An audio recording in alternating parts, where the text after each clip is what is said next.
Taludabire.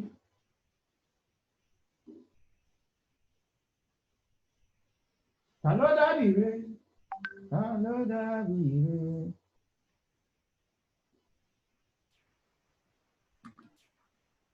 Yeah.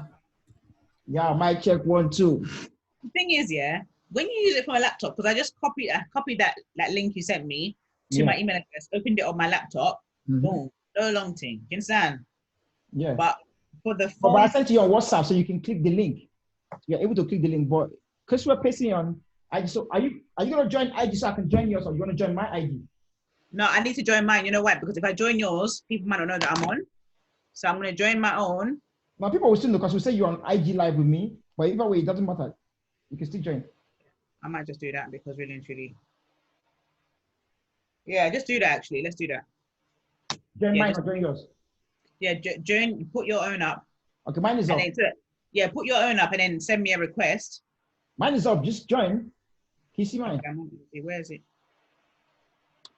Because at least if you're on, then you can pin it yourself, innit? Yeah. Hey, that's a small sense maker. As in, I'm tired. I don't see you. It doesn't say that you're live though. Are you live? Yes. Yeah, I'm live. Oh, you're not following me, man. Oh, sorry, man. Sorry. It says follow. Oh wait, I'm following the wrong DJ. Shame. Yeah. Follow back, man. My heart. Don't be there the whole time. A lie, I swear. Sure. Can you?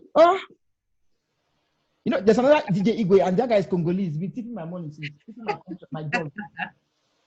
You know, I don't know you. That's the pain I've been seeing since, yeah. Take my request, blood, and pin the thing in it. Yeah. Waiting for you to join. Okay, there we go. That's better. Aha. Okay, let me see. There we go.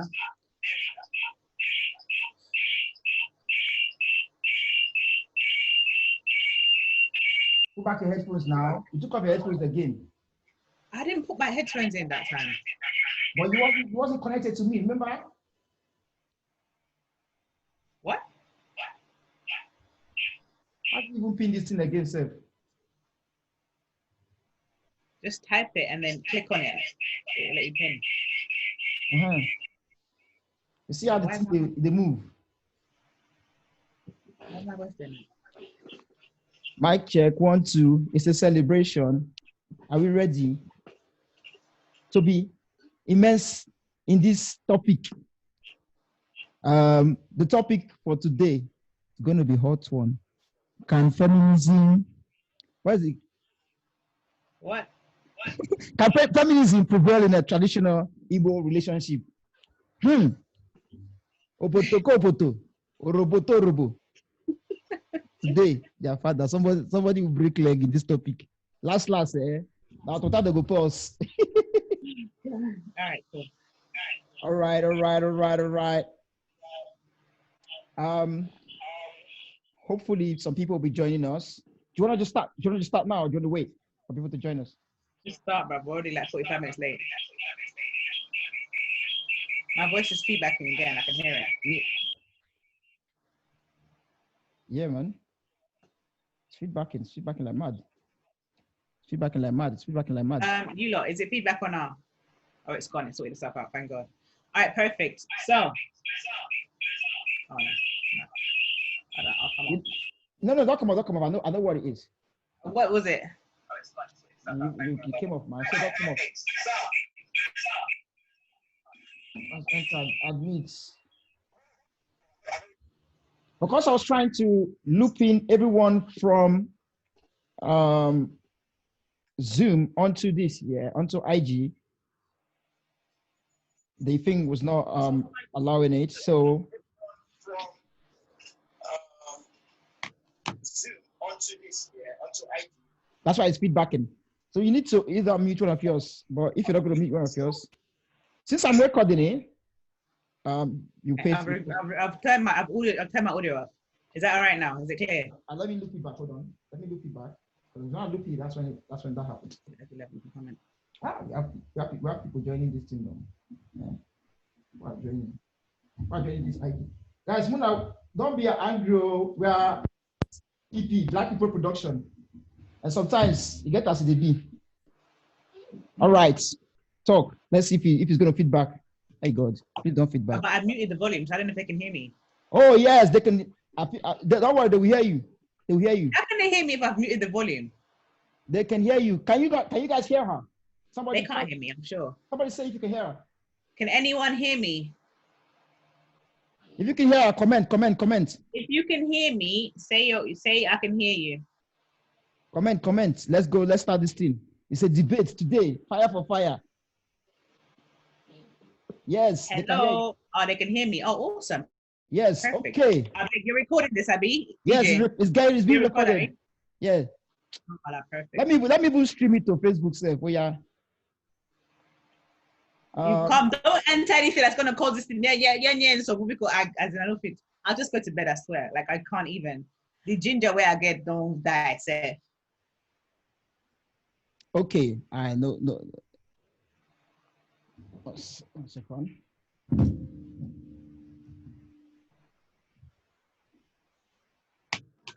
All right, cool. Yes, you can hear me finally. Sorry about that, everybody. Hold on. Why am I gone? Because you came off IG. I don't know why you came off IG. I didn't touch anything. I didn't touch you. See me at the type on my computer. Okay, send me another one. You have to, other than send you have to come up and come back on and send request. No, send me a request. Bushman. Send me a request, Joe. How? I'm not savvy this ID thing. I'm an old man, you know. Okay, hold on. Ah. Send. I've sent you a request now. Open it. Okay, let it come. Okay. The request hasn't come.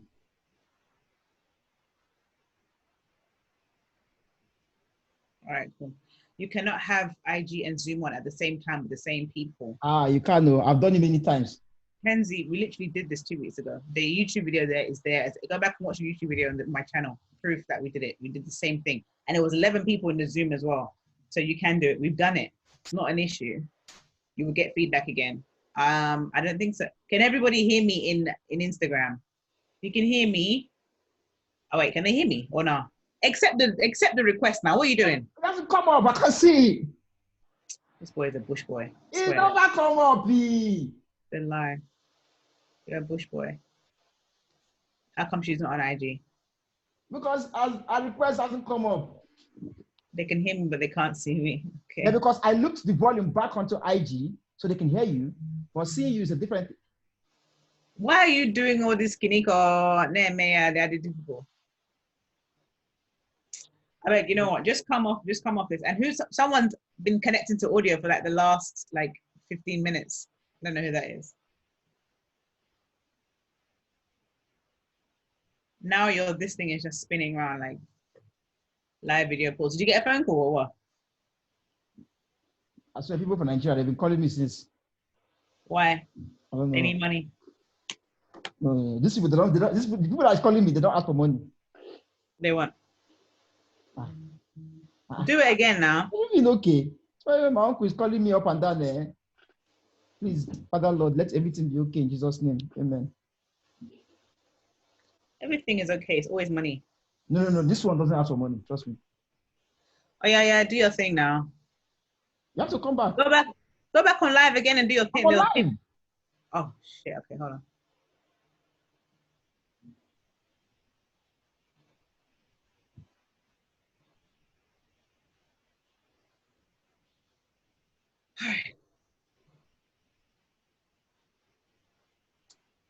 All right. This technical difficulty, eh? Bro, I've never even this is the deepest. Okay, are you on now? What are you doing? Why do you keep ending it? I'm not ending it. I don't touch anything. Look. My hands are up. Okay, hold on. IG know what made me relate. Okay, I can see you now. Request. Yeah, then Okada man put me here, so I need to go back to Denmark. Okada man. I've accepted you. See, my hand is there. I've accepted. See, look, I'm joining now. I can see it. My hands. You did like this. I think you're coming. Please. Father Lord, we made it. And Echo also followed us. Wait. You know what? Listen. Anyone else on Zoom? Yeah, stay on Zoom. I'm gonna record it, but the people on IG are not gonna be able to hear you because, as you can tell, Dima is not that technically savvy. Let me put you on somebody's head. I have to put you on somebody's head. So, but don't worry. When we put you on the page, you'll be there. But for now, people on IG, you only hear me and her. Sorry. I'm not nervous. Okay, Echo is gone. Okay. All right, cool. So let's get into it. I'm then dangerous, and too many can bend with us. We no angel us, nebulous, notorious.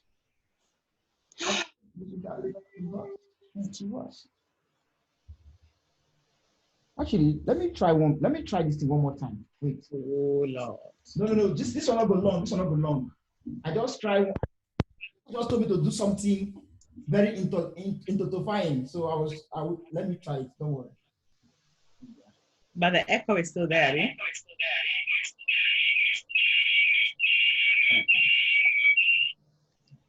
Is the echo still there? Yes. No, it's not. No, yes, it is.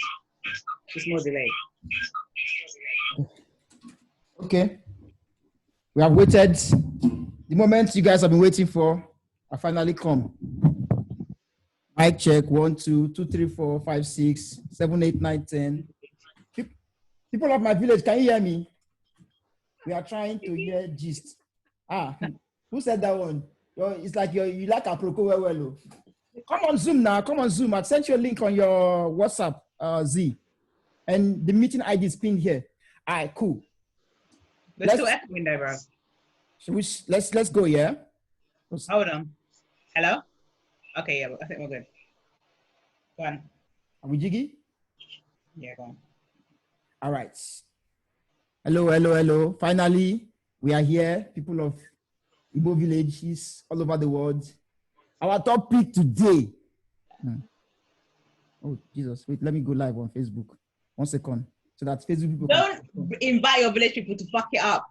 They will not. My village people, they only dash money. You don't want my village people. They will come and marry you. They dash money. Wait, don't fuck this up, please. My village people, they dash money. They will marry you. You don't know. I mean, Delta man, no. Hey, and Delta blood can be hot.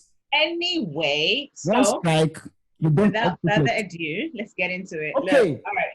Guys, the topic for today is: can feminism prevail in a traditional Igbo relationship? You know who this is already. It's myself, DJ Igwe, and actually it's hosted by the lovely Chidima of Igbo Dating. Wait, my blow on. And myself, DJ Igwe. Might give myself small horn. They're too loud for our village. Okay, I see. Okay. If anyone wants to come on Zoom, the link is the meeting ID is pinned on the live, IG live, and then you can hear everybody else. If anyone's on Zoom, you can join in. We've got Big I, we've got Oni, also cooking, teaching, everything. She's a cook, she teach how to cook, she do everything food. Okay. All right. Hey guys, what's going on? Welcome, my brother. You there? Can you hear me? Unmute him, I think. It's not muted. Are you sure? I don't know. It's not muted. Big guy, you can't hear me. Yeah, he's not muted. He's muted. It's not because it's asking me to mute him, not unmute him. Oh. I don't know. Nobody's muted. I put it so that everybody comes in unmuted. Oh, okay. Okay, so yeah, we can hear you. You can hear us. Yeah. Yeah. Yes, we can hear you now. We couldn't hear you before. What's going on? Yeah. Good day, Alpha. Good evening, everybody. Sorry for the delay. It has not been easy. Trust me. The delay was fine for me. Thank you very much. Thank you very, very much. Y'all can be late as many times as you want. Today, I am good. What's going on, Tabby, on Facebook? Everyone on Facebook, big up yourself. Okay, so we got the topic. If you guys heard the topic already, for those who haven't heard, we didn't hear it. Simple. We got someone admit. Can feminism prevail in today's traditional Igbo relationship? Personally, I think this is going to come from another angle. I think Igbo relationship has a culture. Igbo has a culture that is, to be honest, and it's not just Igbo. It's like I wouldn't say every African, every place that has a proper tradition, culture has a thing of hierarchy where the man is the head of the house and this whole thing. And to be honest, the truth is that a proper feminist today would say that it wouldn't really prevail because some of the fundamentals of traditional relationship doesn't actually preach, for example, like a man and a woman being equal. They have like roles. Now, personally, I don't think that's a bad thing per se. There are some of the things within it that you can be like, you can look at it with a side eye and be like, really? For example, in a traditional Igbo relationship, a man can take like more than one wife. A man can practice polygamy. It's not against it. But a woman can't. You understand? Now, being somebody who it's not 100% against polygamy. Yeah. Yes, you can shine eye. I'm not 100% against it. I'm only against, the only reason I'm against it is because it's not equal, it's not fair. If the woman is allowed to also have more than one husband. Okay, thank you. More than one husband or more than one boyfriend or whatever, more than one partner, let's put it like that, then cool. But in a traditional relationship, if a woman has more than one boyfriend, she's what my people will call Asha. You can finish that later. But if a man has more than one wife, you know, in a traditional relationship, it's almost like it's an achievement. You know, big man, and they collect more than one wife. So I don't think personally that it can prevail feminism, because there's a lot of different things about, you know, feminism, not just that, but like a woman, if we make decision making, it's really a man, it's like a man-led, a masculine kind of tradition culture, a man-led culture, which I think feminism cannot really prevail. But yeah. Anyone want to add to that? To my rambling? She's been clearing fruits since. You see where they choke you, not be today you go come out. Oh, fire for fire. Big Ike is here. For Big Ike sometimes. First of all, it depends on what you determine the meaning is of feminism. That's the first thing you need to sort out, because everybody has different like variations of what they call feminism. So it depends on what end of spectrum you are in regards to that definition. Concerned. Some people might just say feminism is just about equality for a woman and a man in a relationship or whatever, or in society. Some will say that no, that it's more than equality. Women need to be pushed forward in the sense of like, because we've been held back, you know, things like suffragettes, if you know anything about British history, women weren't allowed to vote, women weren't allowed to get an education. So it's, but that people was like, no, because of how society is like this, a woman must therefore be just to be extra, just to show that we are independent from men, kind of thing, rather than equality. I think, and it also there's kind of a negative connotation with being viewed as a feminist, like, oh, it means that you're like a crazy angry lesbian, or like, you know, you're angry because you ain't got no man or no dick or whatever it is. It depends. There's levels. I mean, there's levels to this shit. Why are you doing this and that? There's levels, isn't it? Like, some feminists are angry women. That's just, it is what it is. Some are. I'm saying some. Yes, some. I'm not angry with anyone. You know, I'm not blaming any man that's alive today for what, you know, things that started over 100 years ago. Yeah.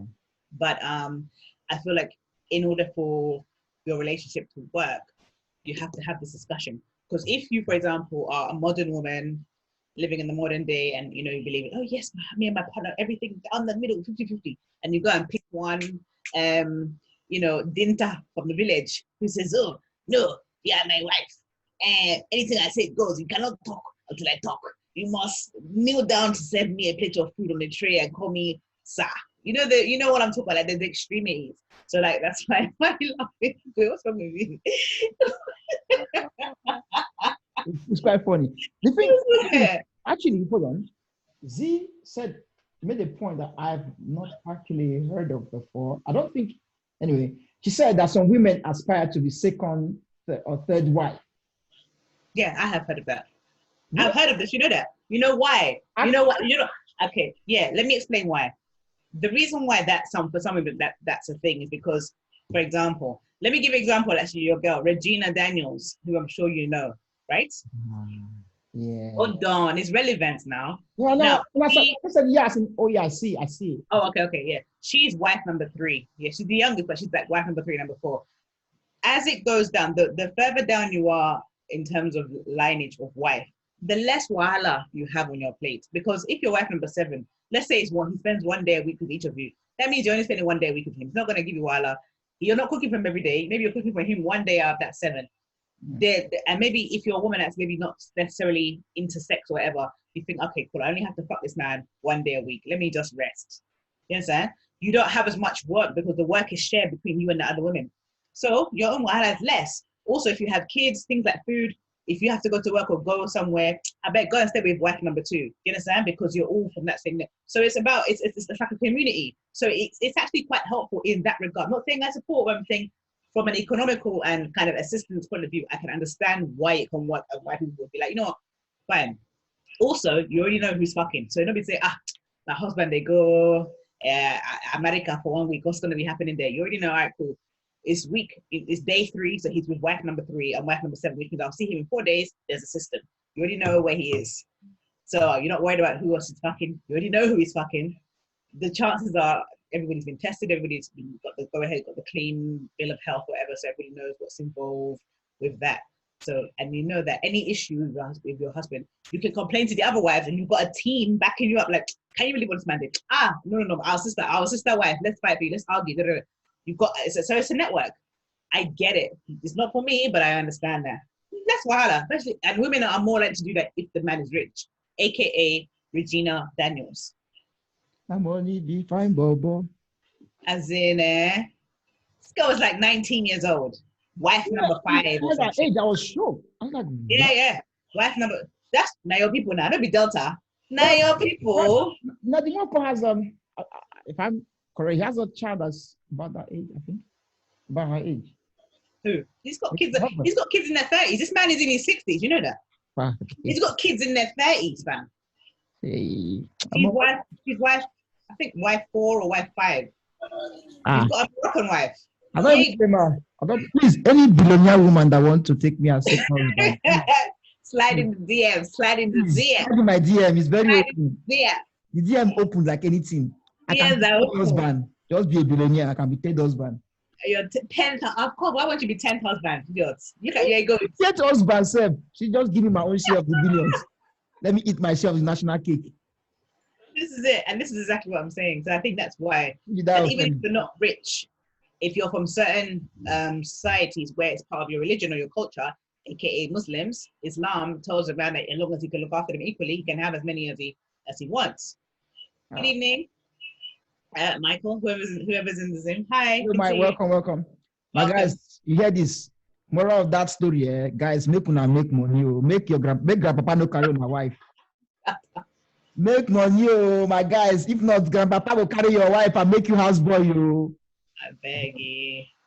But yes. Going back to anyone else have anything to say just for the opener before we dive deep into it? Can I say something? Okay, go on. Uh-oh. Hi, go on.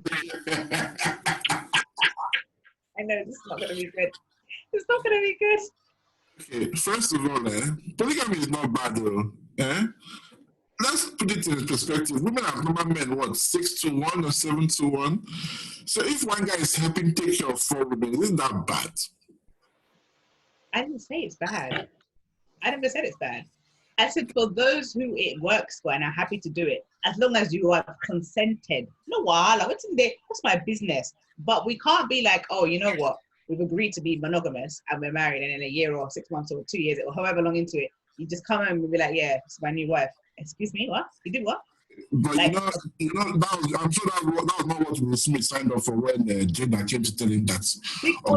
No, Will Smith and Jada, they had beef him, and you know that. That Jada, that woman, that woman, that he will tell this guy, say, make him go enter. So, my own is that if a man can ask for it too, a man should ask for it as well. Yeah, okay, fine. Go on, Igwe. Now, just going to say, with the case of Will and Jada, because an alleged thing, let's just leave. Let's not go into something that's alleged. Which kind of alleged? It's not alleged though. We know that. We know her and August have been getting in.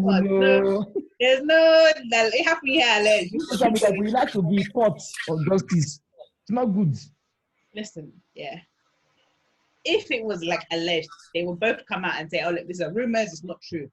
How long has that Augustina rumor been going on? It's been a while. Both of them came out. Both of them said. Both Will and Jada said this never happened. Will said, "I never gave him permission," and the wife said, "We never dated." Yeah, maybe they never dated, but didn't mean they didn't fuck. The difference. They never did anything. That's what she said. They are not here. They never did anything. Can you believe it? I believe that crap. I have to believe it, I sure. believe that crap. I didn't catch Anyway. the fucking now. Even if they are even Look, irrelevant. let me tell you, when I was in school, when I was in secondary school, I had a friend. This guy will always come like, yeah, smash that chick, man. Yeah. Bro, yeah, smash that girl. So I had another friend who, like, girls love this guy. So I know that he did a team with this girl, yeah. So he asked the guy's like, yeah, I did a team with this other guy. So let's call that first one person A, and then person B actually did a team with this guy. And he asked the guy. So he did a team with this guy. The guy was like, yeah, smashed that, blah, blah, blah. So he said, oh, where'd you smash? I said, yeah, I went to her house. He asked her to describe her house. This guy turned to stammer straight away. Like, you understand? Lying assholes. So it's like that. People lie, innit? True, people I lie. don't know. I don't know. I wasn't there, so I'm not going to go into their listing. But in terms of the topic at hand, I would like to hear from more females though, because I'm hearing like new stuff, like some females actually are for this. Yeah, I'm gonna give you a zip now because also as well, like Ike said, there's actually a scarcity, not a scarcity of women, because that, well, maybe it's a scarcity of men. Maybe I mean a scarcity of men because we outnumber you guys. That's true. Yeah. In the world, globally, in every nation, every color, every race, women outnumber men. I don't know why that is. It just is, right? Because monogamy was not a God planting. Yeah, don't know. Shut up there. Nonsense. I don't hear that, Mami. First wife come first before we talk about second wife. Anyway, so that was the no. The reason is because maybe there's just more oxygen in the world or in the water that's making more people turn to babies turn into women and not men, males or whatever. Fine. So if we're talking from that point of view where there's not enough men to go around, but there's more than enough women, it makes sense if every man has 4 wives each or 3 wives each or however many then at least there'll be less single people walking around. Fine. But what does that do to women? Imagine if that was really a thing where it's like, okay, legally there's no such thing as bigamy, and you can legally marry 3 or 4 wives in every country in the world, regardless of religion or whatever. Do you know what that would cause? Suicides would go up for women. Suicides, because some women who would be able to take it but can't do nothing about it would be like in pieces. Some of them would probably kill the other woman or kill the husband in a rage. The amount of like bad things that would happen. But then also some good I reckon could happen as well. Like there's this community living where the kids, there's always someone at home with the kids, there's always food because there's 3 or 4 people looking after the kids. So that I don't know, it's a tough one. There's something I saw a while back, and it actually kind of proposes 1 minute break, please. You can just turn off your camera. Oh, I don't know, because I need to get out. You see, I told you, technology, no reach aside. Hold on. I don't know what you're doing, though. Feminism. Yeah, Igwe. Feminism, we not there. Igwe, we not there. Our hand not there. See, the road we not trust them at all. We don't see anything. We don't see anything. I can't see nothing. I'm legally blind. Mama. We are not seeing anything. Just feel free. We doesn't see nothing. No, we are not seeing anything. No, you pick the 5th, the 6th, the 7th, and the 8th. But Igwe, there's something I want to contribute on this. Just one quick one, yeah. So what I was trying to say is like there's something I've seen one time that the guy said if you marry more than 1 wife as a man, you might have more peace. He was giving an example of a situation where a guy had just 1 girl and the girl killed the guy. Yeah. For whatever reason, the man is dead. We don't have any. I don't want to say why he killed the guy, but the man said if the man had more than 1 wife, that the second wife wouldn't let the first wife kill their husband. I think he poisoned the husband, was killed. I don't know. I can't remember how he killed the man, but he said like the second wife was like, no, you're not killing our husband. So I kind of see that point as well. It's just kind of combating your point that says that. Igwe, someone said mute your side. Eh? Somebody said mute your side in the comments. We are hearing him. Z, okay. Come on what they call Zoom. Your name is already Z and Zoom, they're like cousins. I think like with monogamy, I don't think you can with polygamy, I don't think you can equally love the women. You would never give fair attention to either party.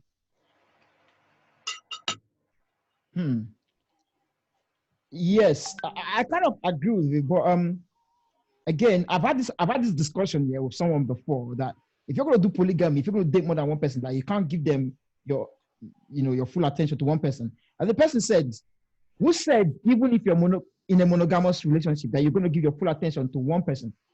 That in a polygamy doesn't mean you're going to deprive anyone. You're giving them what they need, the attention they need when they need it, and not that you're starving them from the attention they need. So it depends on how they play it. But again, me, Igwe, yes, like if we should like go back a little bit to our culture, yes, you understand, which is the main topic, you understand. Our forefathers, they used to marry 2, 3 wives, 4. I've said, and there is no problem. Yes. Because in life, everyone is special. You understand? I'm preparing to give you the horn, but carry on.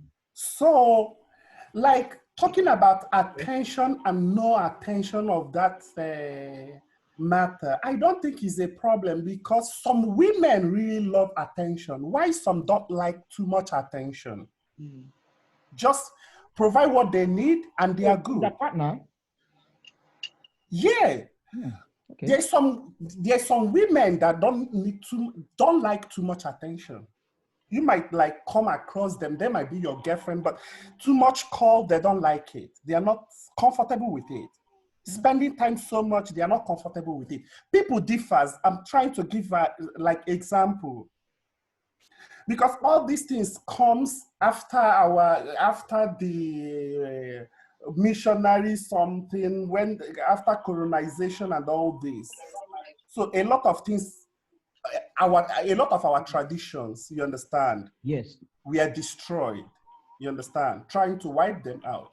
But when you come to this Western world, you're gonna see one man having 4 children with 4 different women, not living with any of them. Yes. What happens to these kids? So, sorry, Mike, 1 second. This is going to be one of the next points I was going to bring up later on. Okay. Yeah, I was going to, but carry on. You started. Okay. With like 4 different women. So how are they going to cope? So who is doing favor? But when you go down to Arab world, even in Europe, America, after the indigenous people, Arabs come second. You can never go into them. You can never know what they are doing. Despite they are married 3, 4, 5 wives. Their secret remains one. They speak with one voice. Because of what? They have culture, they have traditions.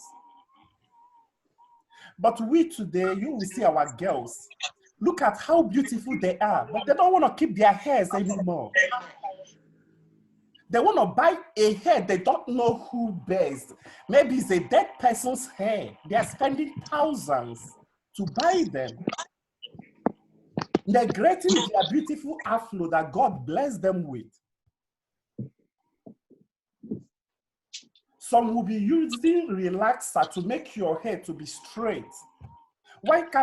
Our problem is that, we don't know how to appreciate what we have. There is no way we're going to go about this that there is not going to be a problem or disagreement.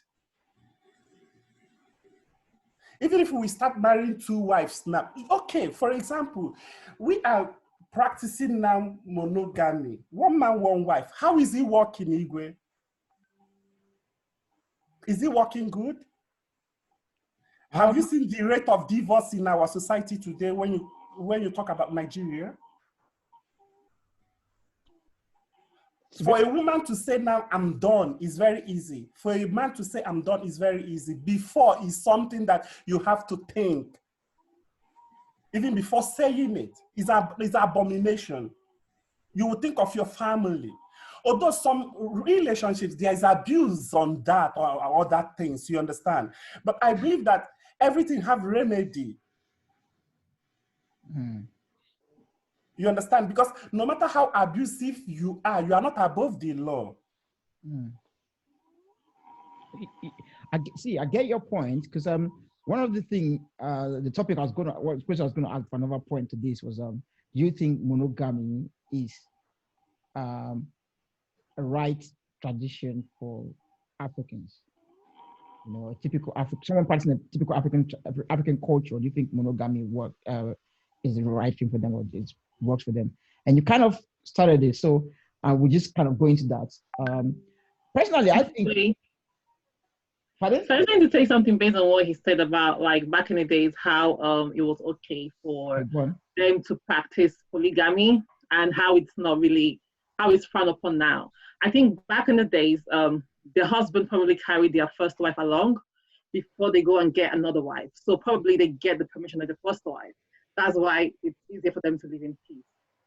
But I think in later generation, most men don't necessarily seek the permission of their first wife, and they just do it out of like, you know, because they're the man, they can marry as much wife, and that sort of like caused a bit of friction amongst the wife because the first one wasn't necessarily in support of that movement. And I also feel like probably the reason why it worked then was because everybody knew their place and what their responsibility and their roles were as different wives of the household. So that's why, in my own opinion, I feel like they probably did back then. Let me ask a question. First question moves on. My question is, why do men need more than one wife? How many vaginas can you fuck at once? How many pairs of titties can you suck at once? Jesus. Why do you need more than one wife? This is on my Facebook. I have the record on my Facebook. Yeah, cheap. Oh, is it illegal? Pardon? Can you not say those words? No, I'm not saying you can't say those words. You know. This is over 18 or because 18 plus. So if you're younger than that, because you're about good time. What? Why? Why do you need more? If it's not about sex and the fact that men are greedy and want variety, why do you need more than one wife? Because maybe today, maybe you have one wife, she has big natch. The other one get big breasts. The other one is yellow. The other one is a robot. You want the variety. That's it. It's not all about this. Remember, the idea of all this one man, one wife is all about population control. Okay.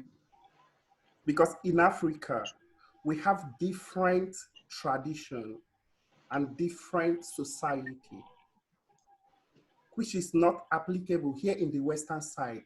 Because here raising a kid is more expensive to compare to Africa.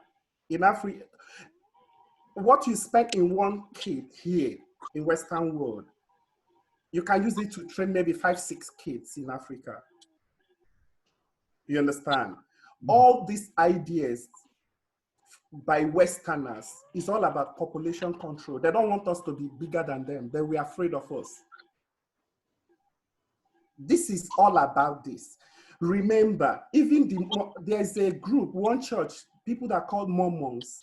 Oh yeah, they do that extra marriage thing. They marry men. There's one program I used to watch here in America, one man with like 4 wives. You know, it's a TV program. They have programs they have made about this and other things. You understand? This thing is not all about pussy and dick. No. It is about that, Mike. It's not. Can only be about that. It's all about building empire. So why you can't do that with one woman? Remember, Michael, you as a one person can only do one thing at a time. Okay, well, hold on. I think. Omar, do you want to say something? So I just want to check. So I want to understand. So this guy, the gentleman that's speaking, is he pro having more than one wife, right? Yeah, he's pro. Okay, and you believe that is all about in terms of, it's not all about sex or any of that. You think it's all about population control, right? The idea when all these things, as in when the West comes with their religion or something, you understand, Christianity, you understand, to Africa. This is after the slave trading. So all this is, the idea is population control. Okay. So when you say population control, what do you mean? Do you mean keeping the population down or increasing? Keeping it down, obviously, because one woman can only have maybe like physically can only have maybe not more than 6. Go back to Nigerian history, yeah? Sorry, go back to the day. You see people that have 50 kids. How many children if you have? That is population control, I'm saying. The West, the Westerners, so monogamy is about population control. Stopping it. Okay. Polygamy. No, stopping polygamy. You understand? The West fighting so much against it. Okay. Their aim is all about population control. Believe this. Personally, yeah. Hey, can I say something? 1 second. Okay, go ahead. 1 second. Like I said in the beginning, yeah, I'm not totally against polygamy, anything that floats your boat. You understand? I've got only 2. Yeah, more or less 2, because the third one's not that much, not that bad. But I've got only 2 things against polygamy. One, when you cannot afford to raise family and you're marrying, like if go to Nigeria today, for example, I'm using Nigeria because that's where I've lived and I've seen this. Yeah, you see people that they're begging money, they're begging food, they ain't got nothing, but they got like 4 wives, 5 wives, or someone's just managing small salary is just managing to maybe pay the rent, and he's got 4 or 5 wives, and kids are dropping out of school. You understand? You're not setting your priorities right. That I got beef with that. That's the one thing I got problem with. And the second one is, it's not this one. You could say it's not an African thing, and I agree with you. It's not equal. Like I said in the beginning, if the wife is allowed to have 2, 3, 4 husbands as well, so man can do, woman can do, fine. Whatever floats your boat. But where only the man can do, because don't forget, we're gonna have daughters, yeah, and we have moms. Where only the man can do, it becomes one-sided. When something is lopsided, then there is always tendency of people feeling kind of like feeling spiteful. There's gonna be that element of resentment because why is it that you're doing it and it's double standards that I can't do it? I can't do it. So that's what I'm saying. If those 2 things are set, like only a rich man, someone that rich family can do it, can have polygamy, you can marry as much as you can take care of, that's you. And like Onyi said, if the wife, because when you guys are talking, I remember someone, this is an American, who actually begged the husband. I heard this, I think it was on Breakfast Club one time, a few years ago. She actually begged the husband to actually get another wife. Reason being, she had ovarian cancer, I think, something. They took her ovaries, so she couldn't have a child. And she knows that the husband wants to have a child. Like she herself wanted to have a child. She knows her husband really want to have a child, but she can't give her child, her husband a child. And I remember they asked her, why don't you discuss adopting? She said she doesn't mind adopting later on, but she wants the husband to have that taste of I made this child. So she was begging the husband to have a second wife or go and have an affair. So in that case, cool. You guys accepted. I'm not going to judge you. But where it's like a man, because again, when you said that men always usually carry their wife, get the permission of their wife, they don't. Trust me. I can give you examples. In the proper olden days, they don't even get permission. Man does what a man's got to do. But if you have a permission of your wife, fine. If your wife is allowed to do it, fine.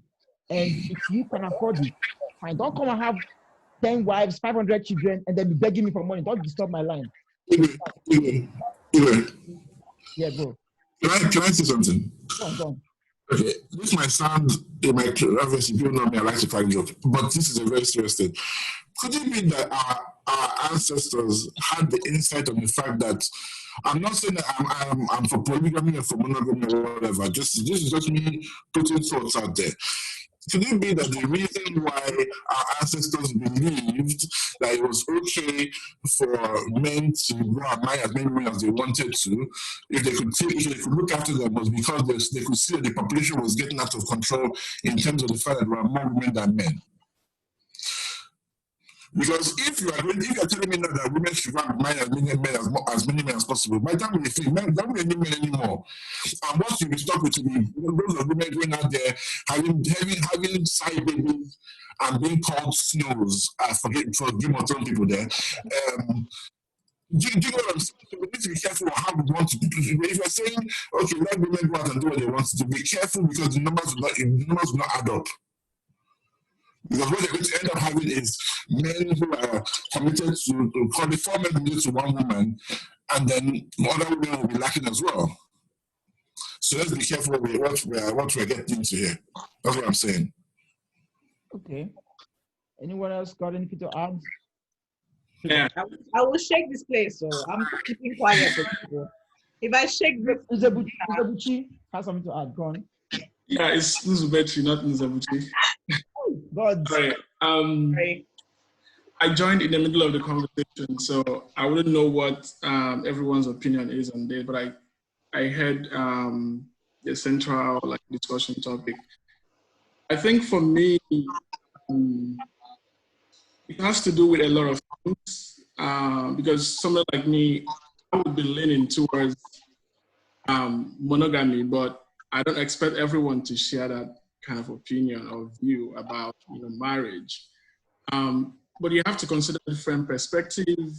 We're told that the reason why some of our parents or grandparents married a lot of wives because they needed kind of human capital for whatever business they were doing. They needed more children to do farming. And I think I heard someone mentioning you need to take permission from your first wife before you can marry another one, so they can coexist in that family. And that has been the case because there are so many families with 2 or 3 wives and they're living comfortably that they have no issues. So outside having a big family to support your occupation as a man, wanted a large family. These are traditional values that people saw no reasons with it before the introduction of Christianity and Western ideas. But being as a man, we have this kind of curiosity to explore different things. Even as a married man, you would want to see a woman walking by the street. You're almost getting attracted to her from the other. That's why the fact that you have a wife at home. So that makes us a curious being, want to explore, we're very curious, want to know what is there, what is that. But then something that seems to be controlling, that I find it very problematic, want it to look like it should be one man, one woman. From what perspective are you speaking from? Are you speaking like a Christian? If you're a Christian, that becomes the case. If you're a traditionalist, it's not the case for you, but there's something that is obtainable for that. Then you have to think about, here in the West, in the US, there's so many holy groups, people who think that marriage is not restricted to one man and one woman. I can have a wife, my wife wants another man. I can have a wife, then I want another woman. Some things are just very open. They just want to satisfy their curiosity to the extent that they don't have any need for it again. So you wouldn't be preaching monogamy to those kind of people with those kind of ideas, right?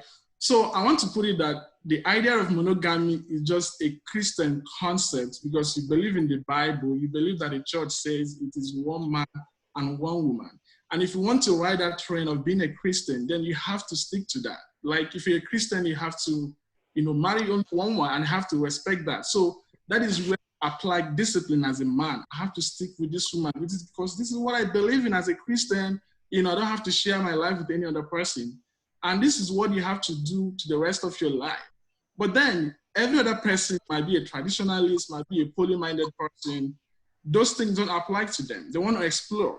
But one thing you can't take away from a man is that aspect of curiosity, right? Even if you are faithful to your wife, you've never had sex with any other woman outside your wife, you can't tell me that you are not curious about exploring other women. You have those things in your mind, but you can't do it because you are disciplined enough to stick to one woman as your wife. So you have to look at the bigger picture, what is out there, what is obtainable, and not just thinking myopically like this is the way it has to be. When you see people like, if you see a husband who is cheating or a wife who is cheating, I don't know what is going in their mind. I wouldn't even call it cheating in the first because I don't know if they're in open relationship or they're poly partners or they're just partners. So I wouldn't know what goes in, right? So before you come out really open to start making some kind of like, you know, opinions about it should be one man, oh, he's cheating, oh, this man is not well behaved. Try to find out what philosophy is guiding this person or this family or what they're doing. That way you can understand. If you want to judge, if you want to kind of chastise, you can know from what angle. Like, you're a Christian, you don't have to do this. Then you are right about chastising that person. What if the person is not a Christian, is a Muslim, or is a poly-minded folk, or from a traditional family group? You can't chastise them with one man, one woman kind of perspective. So I think my point is, you have to understand where you are coming from before you can say you support or for. Because even in our Igbo culture, most Igbos are not Christians. So those idea of having several women at home no longer applies, but some people still do it, and you can kill them for that. So that's my opinion, and I just feel like I just need to like push it out for, you know, for us to consider as well. Okay, that's interesting. Well, anyone got anything to add before we go on? So that's scatter the table. Go on, It's scatter. just so, do I have permission to scatter? That's why I said, let me ask you first. Break it, break it.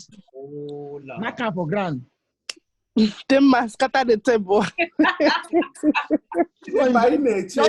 Fire. We need girls. Could you understand? Okay, the people have spoken. It's a democracy. It should be asked first, though. Okay, then. Now, answer me this. Yeah? If we're saying that, all right, polygamy benefit the man in terms of, or benefit the home in terms of, like you said, empire building and like having more kids, having to look after. I want to know, how does it benefit the woman to be in this relationship? Because she may agree to it under duress because maybe she's in a society like Africa or somewhere, or she's a Muslim where that's just how they do it. So you have no choice. But maybe she might feel like, actually, I don't want to share. And maybe like, I don't want to have a special night with my husband. Like maybe my night every week is Wednesday because there's 5 other bitches that have him, you know, the rest of the week. What does she gain from it? Maybe she's not getting sex as regular as she wants because she's a human. So how many women can he satisfy in a week? Maybe she wants to spend nights and have cuddles, but it's not her night for cuddles. What is she gaining? Because when she has children now, all the love, attention, gifts, everything he's gonna share for her own children is gonna be shared to all those other kids as well. No offense to them, the kids are innocent, but I'm saying, what does the woman gain from this situation? You're not getting dick all the time. You're not getting love and affection, cuddles, everyday cuddles, coming from work. You're dragging with, not dragging, I suppose, but you're sharing with other people or other women in your marriage. When do you have that kind of, how do you build that intimacy with your husband if he's not only yours? You understand? Okay, so I think you personally answered the question before. You said some ladies don't necessarily want, like, they don't want the everyday sex, everyday too much attention. I think someone said they don't want too much attention. Yeah, so I said it earlier. Yeah, so if that person don't want that every day, having being a polygamous relationship might kind of help you kind of remedy that, because then every day it's not going to be on your, you know, trying to break your back every day, you know. What if I want that? What if I need my back broken twice a day? What then? What does it get? Okay, again, there's another thing. I think she does gain if that's what she wants. If that's what she wants. Some women don't like cooking. Yeah, they don't like the fact that they're cooking for their, like, I don't want to be the one cooking. Another woman is cooking for your wife. Yeah, so there's different things. Personally, again, whatever floats your boat. You understand? It just feels like this favors the man more. Do you understand? Yeah, Everything about polygamy favors 100%, the man. 100%. Listen, I'm the person here that says, listen, stop bashing men, stop doing this. But I will tell you for a fact, polygamy benefits the man more. Because don't forget, every day the man is fucking. Yeah? And whenever the man wants to knock on Hey, Igwe, it's not all about this. It is about sex, Mike. I bet how we hear it's always about sex. Everything's about sex. Michael, I think you got me wrong. I never said it's all about it, but I'm saying every day. If you just let me finish, you get where I'm going to. Every day the man is fucking. So there's gonna be days where he wants to fuck. The woman is gonna be like, I'm on my period, I'm tired, blah blah blah. You just gotta knock on next wife now. Abba, come and represent your family. Imagine. So if the woman wants to know, okay, so let's say for example now the woman's night is Thursday night. You ask me, does it benefit the man? I'm telling you why it benefits the man. I don't fuck what I said. I don't get done for this fight now. No. Hello. If the woman wants a night, that's not her night and call. She has to wait for the following week. No, fuck that. Hello. Nah. She has to go and do the roast. What DIY? DIY at home, baby. DIY and your husband. She can swap shifts with the other wife. You know people swap. The other wife reviews and she says, no, it's my night now. I waited, last week was my period, so I've been 2 weeks behind. No. I must have. Listen, that's what we're going to be dragging. No. That's where I start. Or she can do jazz. You guys are just focusing on the sex part and all this. But remember, these guys, you understand, these guys, they have a bigger goals in their life when they are going into. Oh my God. You understand? You guys are just now focusing on sex, sleeping with.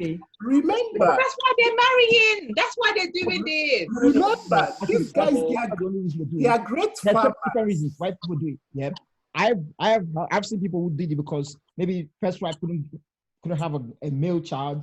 I've seen people who did it because of marrying into wealth. There's people who's done it because of, like I told you, the lady who was asking the husband to get a second wife because she couldn't give the husband a child. She had, I think it's ovarian cancer now. They took her ovaries. So it's ovarian cancer. That's the one. Yeah.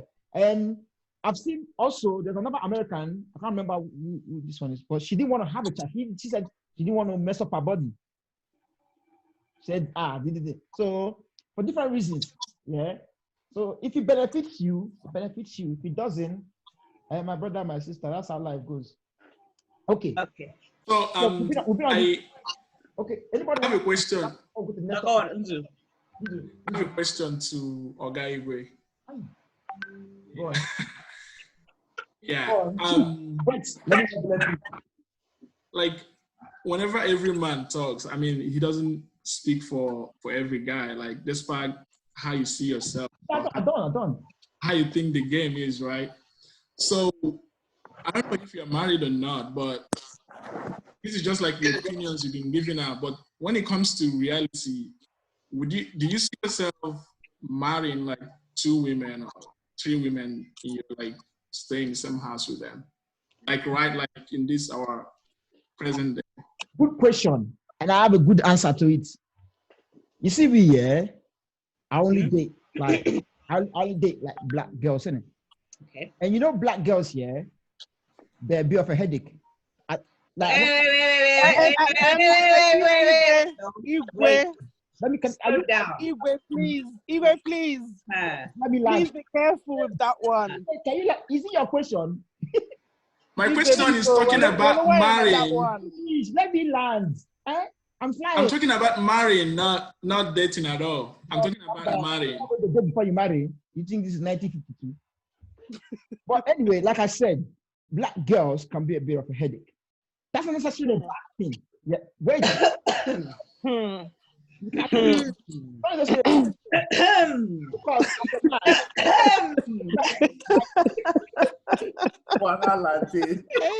Don't worry, Adobe. Anybody you come for Nyash. You will rush you. You can rush you go. As a man, I personally, I think I need a woman who give me small headache because it keeps you on your toe and it keeps the relationship kind of fun. That's just me, innit? But you don't want it too much. So if you have more than one, it becomes you might not be able to handle it. Me, the kind of headache I want can only come from one woman. Trust me.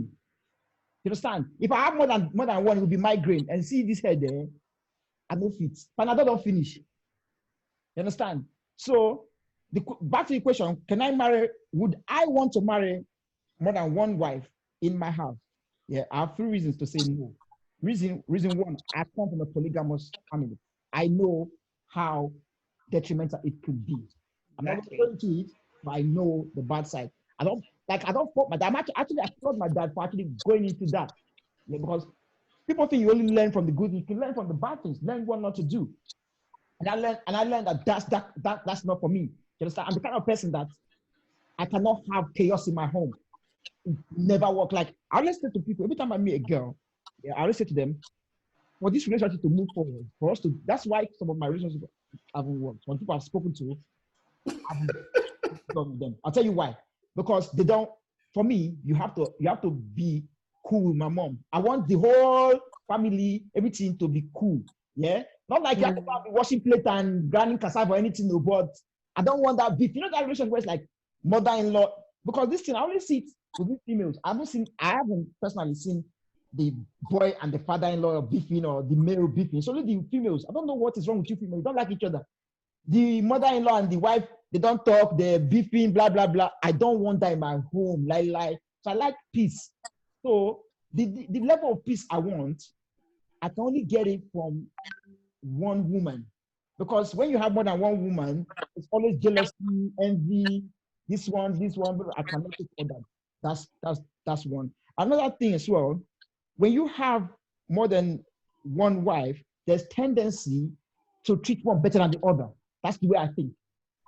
Yeah. Personally, that's the way I think. You may not agree with me, but there's tendency to treat one better than the other. And if you're treating one better than the other, the one you're treating worse, or not just the worse, but less good than the other one, is going to be feeling down. And if you marry someone, you want them to be happy. You want their happiness. Do you understand? You're not gonna go marry somebody for them to be feeling down or feeling like marrying you was a mistake. Do you understand? You want them to be proud of you. You want them to, I know nobody's perfect, but you want them to see you almost in an almost perfect life. So I want to avoid all that. And then the third thing, when you marry more than one woman, let's not lie. These days, women, most women, are not all, let's not say all, before they will come to give me virtual come. For most women, na money, everything na money. If you marry more than one woman, you are tripling your expenses. So my brother, you cannot work hard and be sharing it. You're not for that Christmas. So me personally, one woman it will do, but that woman should know me. I like to tear clothes. I like to tear clothes, bite for neck, and be like vampire for night. So she should be ready. I'll put your leg any direction. Be ready for everything. That's just my own. And be very good. Please cook for me. I like cook. I like woman that can cook. All those things. As long as you can do all those things, why? You know, they say, please, if you are a child, please mute now. Mute first. They say Toto no get face. So I think if I collect that for one woman, and the same thing if I collect that for 10, you know, be saying I'm not gonna get anything extra. I'm not gonna get anything extra. So Igwe, I'm not missing out anything in terms of that. But just so that's just my own thing. Broski, what's in? Igwe, Yeah. can I come in? The door is right. Wait. That's gonna sound a bit something. I have some things to bring in here. Go on. It's not that we are advocating for polygamy or something like that. This is modern world. This is 21st century. Everything is expensive today. The life we are talking about, our forefathers, is no longer the same thing today. You understand? Yeah. But we are just trying to like discuss or figure out or see things, you understand, the way it should be or something like that. Mm-hmm. Remember, people's sex drives are not the same. Yeah. Not all our forefathers have 2, 3, 4, 5 wives. Okay. I stick with one woman, one man. Yes. Remember this. So for me today, I'm saying it, you know your sex drive. Your partner knows her sex drive. If you know that you are good to go, fine. But if you know that you are a man, you can't keep yourself to one person, or your woman can't meet up, you understand, to your demands. Because if you see today, there is a lot of report of rape in relationship and other things. You understand? All this side chick, this, that, you know, before you know it, your house will scatter. No man wants as a shattered home. Everybody wants peace. But there's some things like the other guy that spoke, he was saying something about men and their curiosity. Is one thing you cannot stop. You understand? So they want to try things, they want to do this, they want to do that. Not all men, like he said, you understand? So you have to figure out where you belong, who you are, what you want, and then fix your life there. I believe in this marriage of a thing. There shouldn't be a, like, a, will I call it a boundary that it must be like this. Some women have low sex drives. They're meant to carry on. Some men do have. You understand? So this is like, you have to like know your partner, discuss with your partner. You are the one that is saying, talking about the lady who was like advising the husband to get a second wife, something like that, due to their reason, her reasons. You understand? Sickness of and other things. So if you know you are not meeting up sexually, you understand? So come on. Michael, I just wanted to say something like, because you said men are curious based on what Zube said. Don't you think women are also curious as well? Because we are curious. Yes, We also would want. I beg. Oh yeah, Igwe. Do that.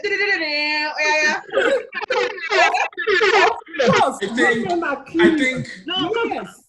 because it's unfair to say that. It's unfair to say that we also don't want to try other men or whatever, but based on an Igbo context, it's frowned upon for us to what's it called, be curious, or for us to explore our sexuality the way we would want to do it, because it's basically frowned upon, you know, in an Igbo context. So I don't think it's fair if you're saying it that way, because we women are also curious. We also want to try the tall, the short, the fat, the big, life. They whatever. can be lost. You understand? So. yeah, I think it's very. Wait, one sec. Anyone on live, live is gonna cut in like 10 seconds and I'm gonna come back on live. I don't know why they keep giving you time live, but it will cut and I'll come back. Just letting you guys know. Carry on. Can I just, the gentleman that just spoke, I just want to ask you something. You made a comment that if you're not meeting up sexually, then you are then prone to look outside, right? To satisfy that curiosity or that urge, right? Yeah, that's what I said. Okay. So just because you're having a gap or relapse within your sex life, within your marriage, I want to understand your thought process, how you believe that the solution is to look outside, because they're sex therapists. No. So if it's something, so if you can let me finish, because if for example, like if your wife is not satisfying you and there's something that you want, wouldn't you think to communicate with your wife and tell her this is what she's not doing right, so you can teach her how to satisfy you? Because if you're not satisfying her, she will learn to endure and talk to you to like trying to educate you how to satisfy her rather than looking outside. Because I understand, like you said, that the Western are bringing the idea of options previously when you were speaking. If you're looking outside, then you're leaving room for options for you to start bringing problem into your household and start expanding by being with other people. But can't you just maintain your home, fix it by communicating with one another rather than looking outside to satisfy your curiosity? Oh yeah, DJ. Oh yeah. I'll give only two for now.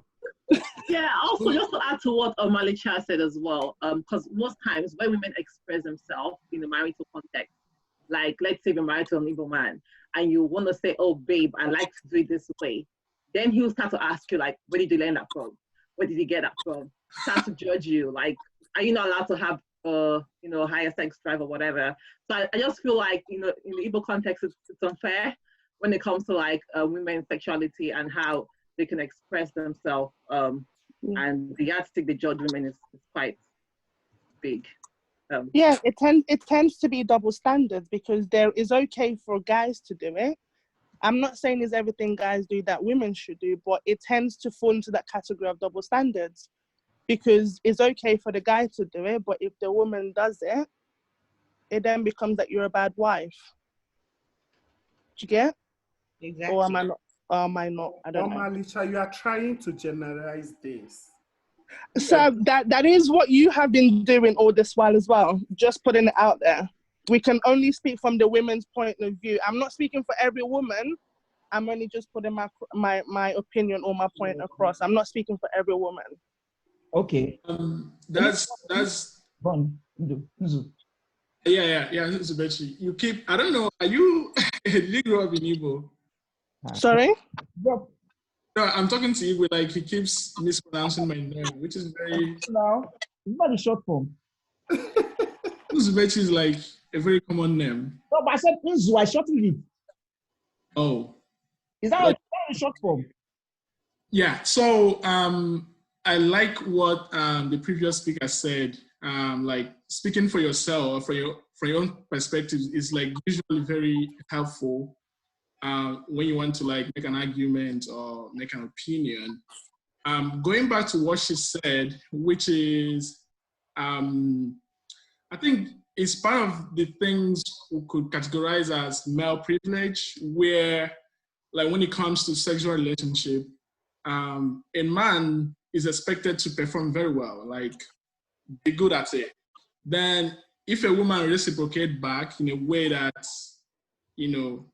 sweeps you off your feet, you'd be like, where did you learn that from? You'd be surprised that your wife knows how to do a lot of things, and you'd be like, have you been doing this before? How did you get in all this? So I think it's like something we need to, it's part of the shame, something we need to shy away from. Like when it comes to sex, because people always lack communication in that aspect, like what to talk about it, or I don't know. People learn things by instinct. People learn things by reading or listening, or even you don't necessarily have to practice to be able to have an understanding of how a certain thing is done. So that's one thing. So thank you for bringing that up, and also speaking from a perspective of. Okay, anyone want to add just 30 seconds so we can move on? 30 seconds, quick. Anyone? Nobody? Yeah, Igwe. 30 seconds, quick. Omalicha, you have to know this. Last week I think we discussed this last week Friday when we had some meeting. In every relationship, I think being open sexually is the number one factor. I just hear somebody take a deep breath? You just took a breath. She didn't even thought she just. Let's just move on.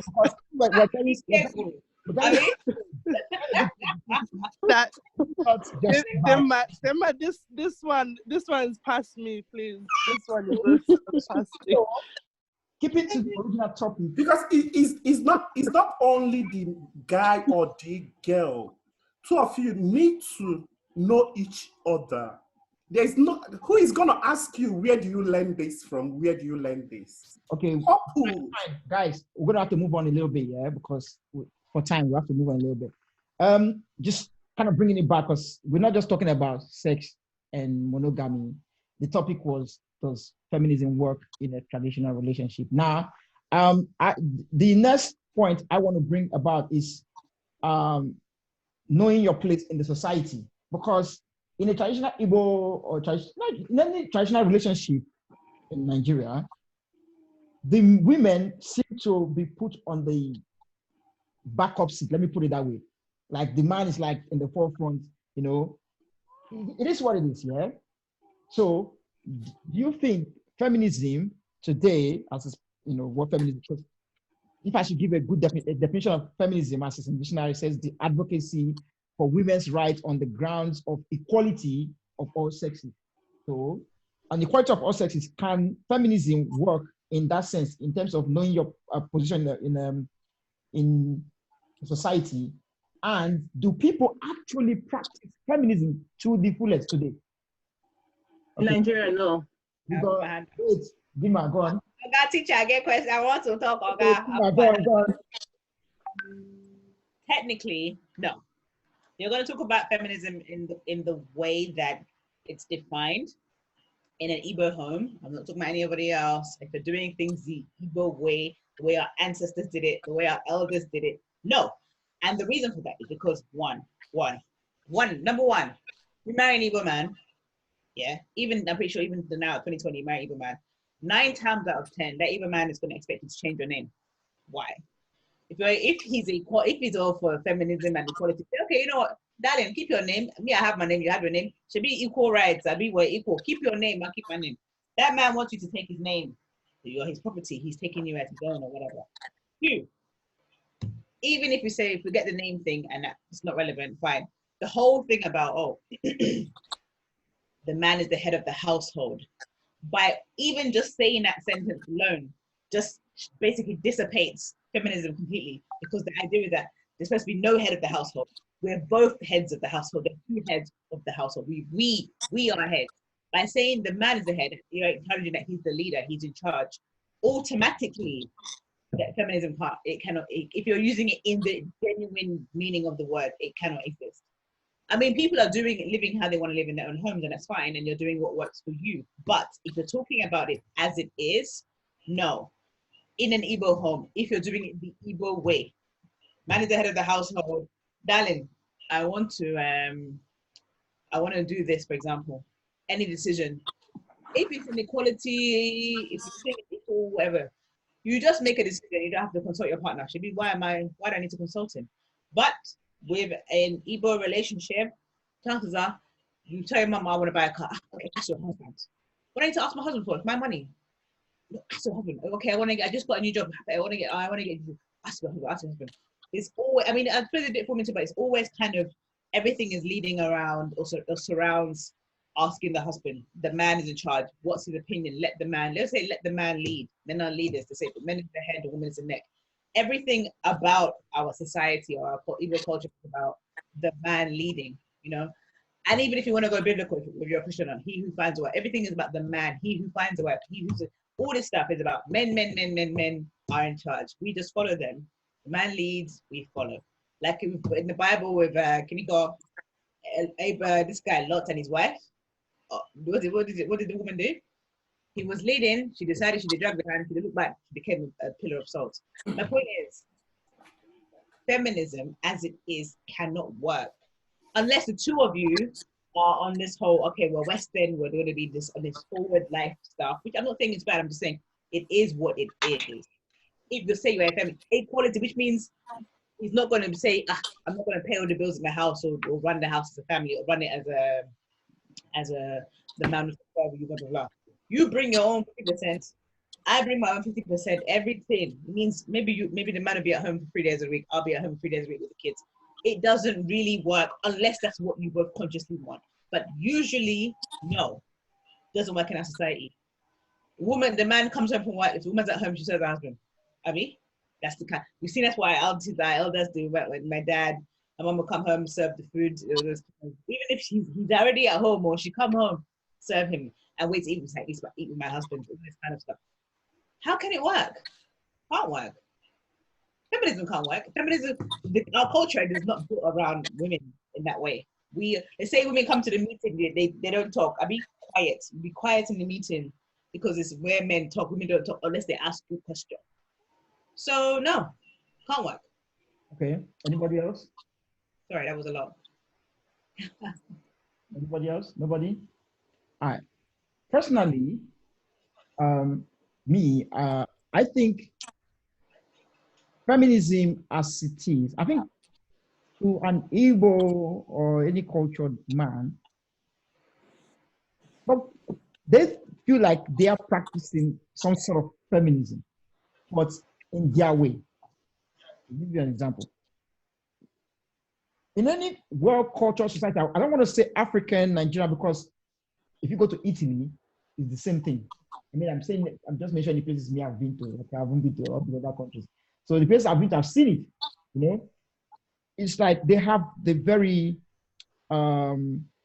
traditional kind of relationship or family hierarchy in their home anyway. Like the man is the head and the whole thing. So I think to them they feel like everybody has a role to play. Even in Nigerian culture, they'll say the man is the head, the woman is the backbone, or the spinal cord, or the neck, or whatever, depending on where you come from, what they say.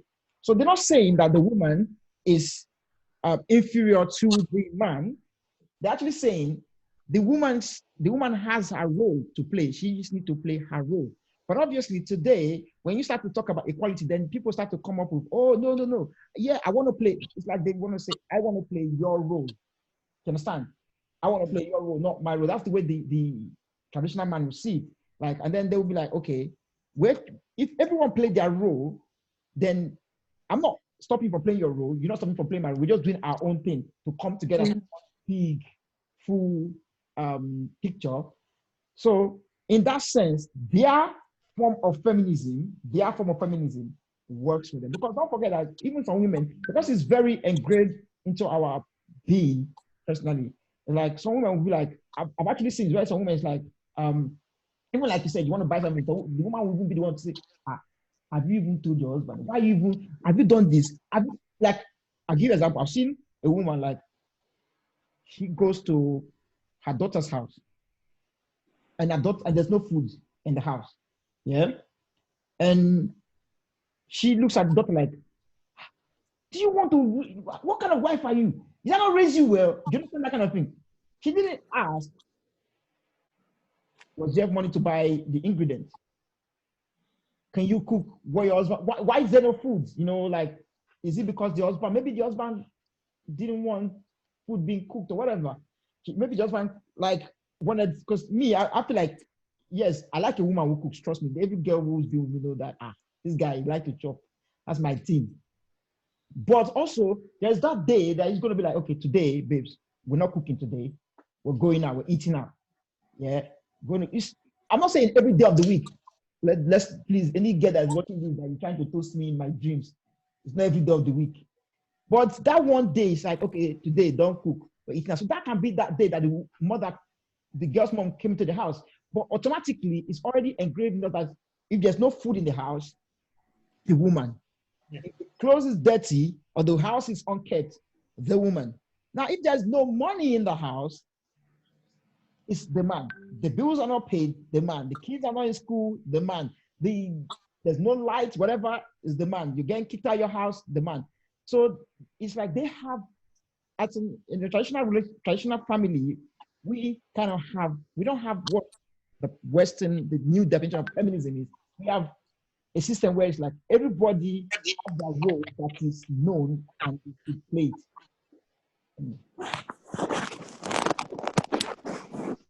I want to hear from some more women. We got Zia, Ada, West, Onyi, aka Elsu. Come on. Because if men talk too much now, they will say. What do you want to know? You know what they will say now? Toxic masculinity. No. Just call it. It is what it is, isn't it? Like that's look. We already know that, coming from an African society or Nigerian society, that this is the life that we signed up for.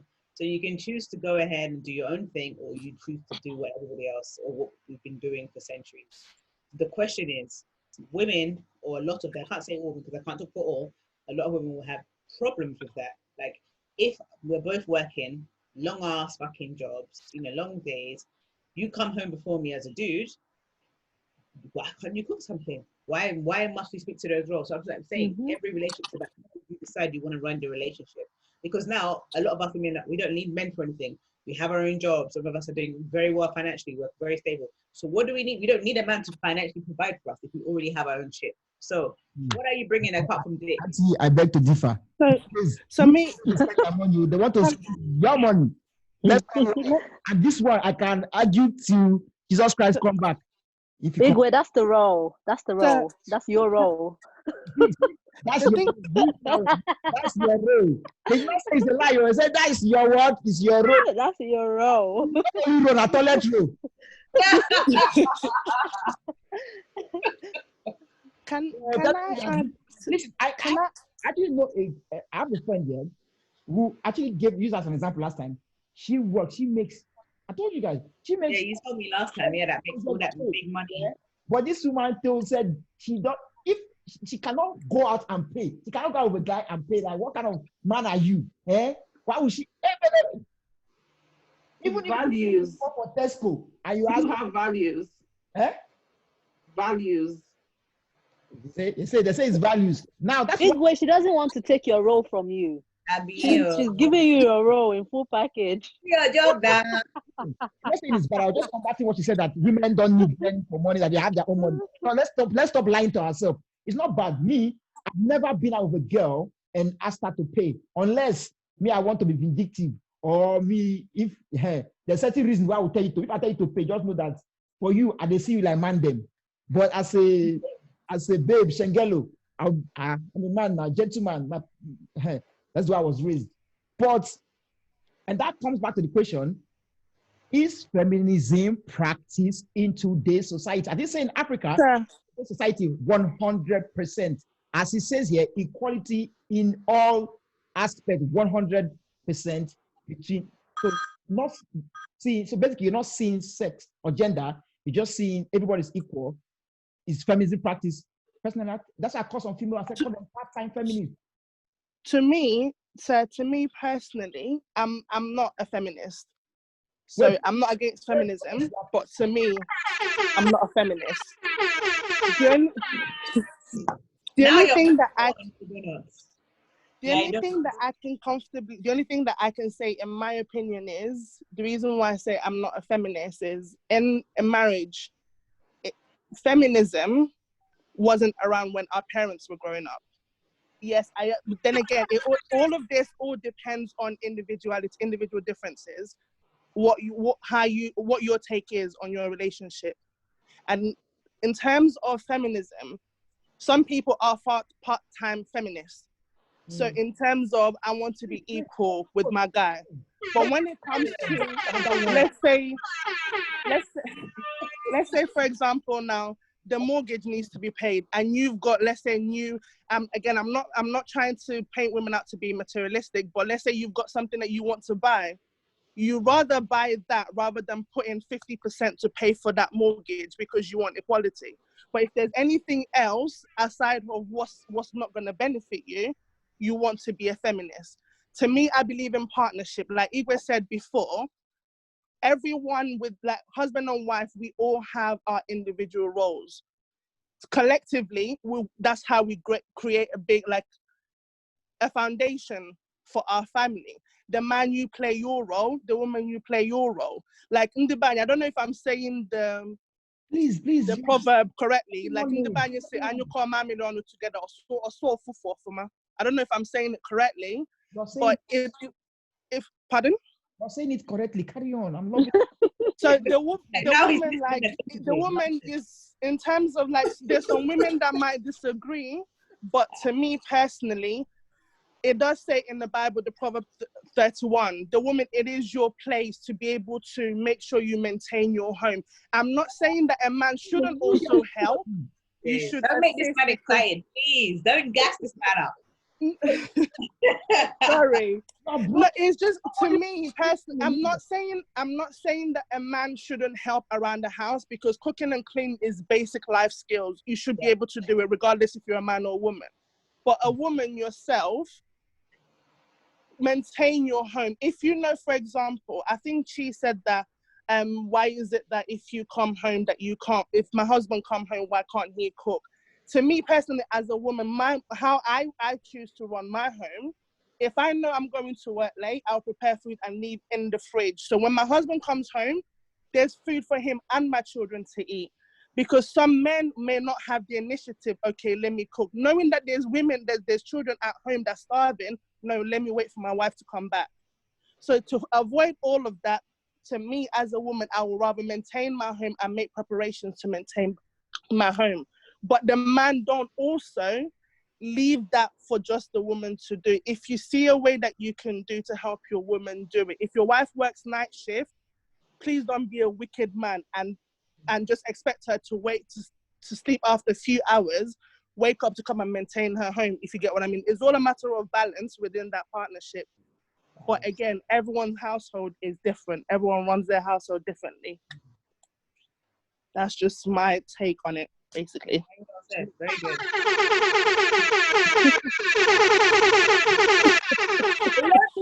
Calm down now.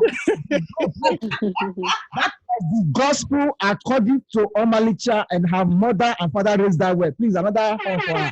Because I feel like dropping 24 dollars for your parents. No, this is well said by Omalicha, you know, because this is what all of us we are saying, you know. Oh, that's the problem, you know. If every woman would think like this, I don't think we're gonna have problem. Yeah. You said every woman is different, so it all depends on what works for you. There's some men that they'll be happy to date a feminist. It's all different within the household. I don't think so. I disagree on that. I think. So I am aware of men that do date feminists. They have no problem in terms of like dating a feminist. It's all different, and no one has the place or the right to be able to judge anyone's household. You know what's funny? I've actually met people who are actually like hardcore. I'm a feminist. I will die for this feminism team. Blah blah blah blah blah blah. Take them on a date, and then they'll be looking at you. Why? You're not gonna pay? Are you the man? Exactly. So Igwe, you see that one now? You see that in terms of like paying on dates? Yeah. There's on the first, like for example, again, some people, some ladies in the house might disagree with me, and I'm sorry if you feel I'm letting you down. But to me, if you're taking me out on a date, you can pay. But remember, you're trying to woo me and you're trying to like sway me your way. But once we become an item, I don't believe that it should still be the man that's paying. Women, we too can treat our men. That's someone's son as well. They deserve to be made to feel special. Again, I'm sorry if I'm disappointing you ladies, but this is just how I see it. Sorry? No, I totally... I said, disappoint them. You are doing very well. I agree with you, Omelicha. I agree with you. I agree with you. But I feel like there's certain times where you would be in the house with your husband, and there's certain men that actually don't take any responsibilities. Like you would do the cooking, you go from work, you come back from night shift, they'll ask you to cook. It's like they don't care. Do you understand what I'm saying? I mean, like you can put yourself in that situation where you try to maintain your home, try to cook, try to look after the kids. But if the man is not pulling his weight, it's a strain, if that makes sense. It is. It's a big strain. So exactly. So I mean, I get what you're saying. I agree with you totally. You know, but at the end of the day, it depends on who you're with as well. Yeah, of course. So it is like this whole in terms of like, I think nowadays the modern woman finds it hard to submit, and you can't blame them to find it hard to submit, because in a marriage, the Bible does say, wives submit to your husbands, and then the husbands is like, love your wife how Christ loved the church. But nowadays, some men, like you said, they're not pulling their weight. So it makes it harder, and it makes the woman put her back against the wall, that it makes it harder to submit. If the man gives you the avenue or the grounds that he's pulling his weight, he's looking after you, he's helping you, he's making it a partnership, submission is not going to be a problem. And at the same time, I think when submission leaves the room, feminism steps in. Because, since you then want to show me that you don't care, that you're going to bully me in this marriage, bring your shoe, I bring my own shoe, we put two legs in the same trousers. Do you see what I mean? Yeah. That's just how I see it sometimes. But again, I might be wrong, but that's just how I see it sometimes. Yeah, because I feel, and I agree, just to kind of like, what's the word? Piggyback off that, what you just said, Amalia. I think that's 100%. Because men say, women these days, they don't submit. The problem is, our men these days we're submitting to. That's the problem. Yeah. Oh yeah, press it. If you don't press that now, you'll fight it.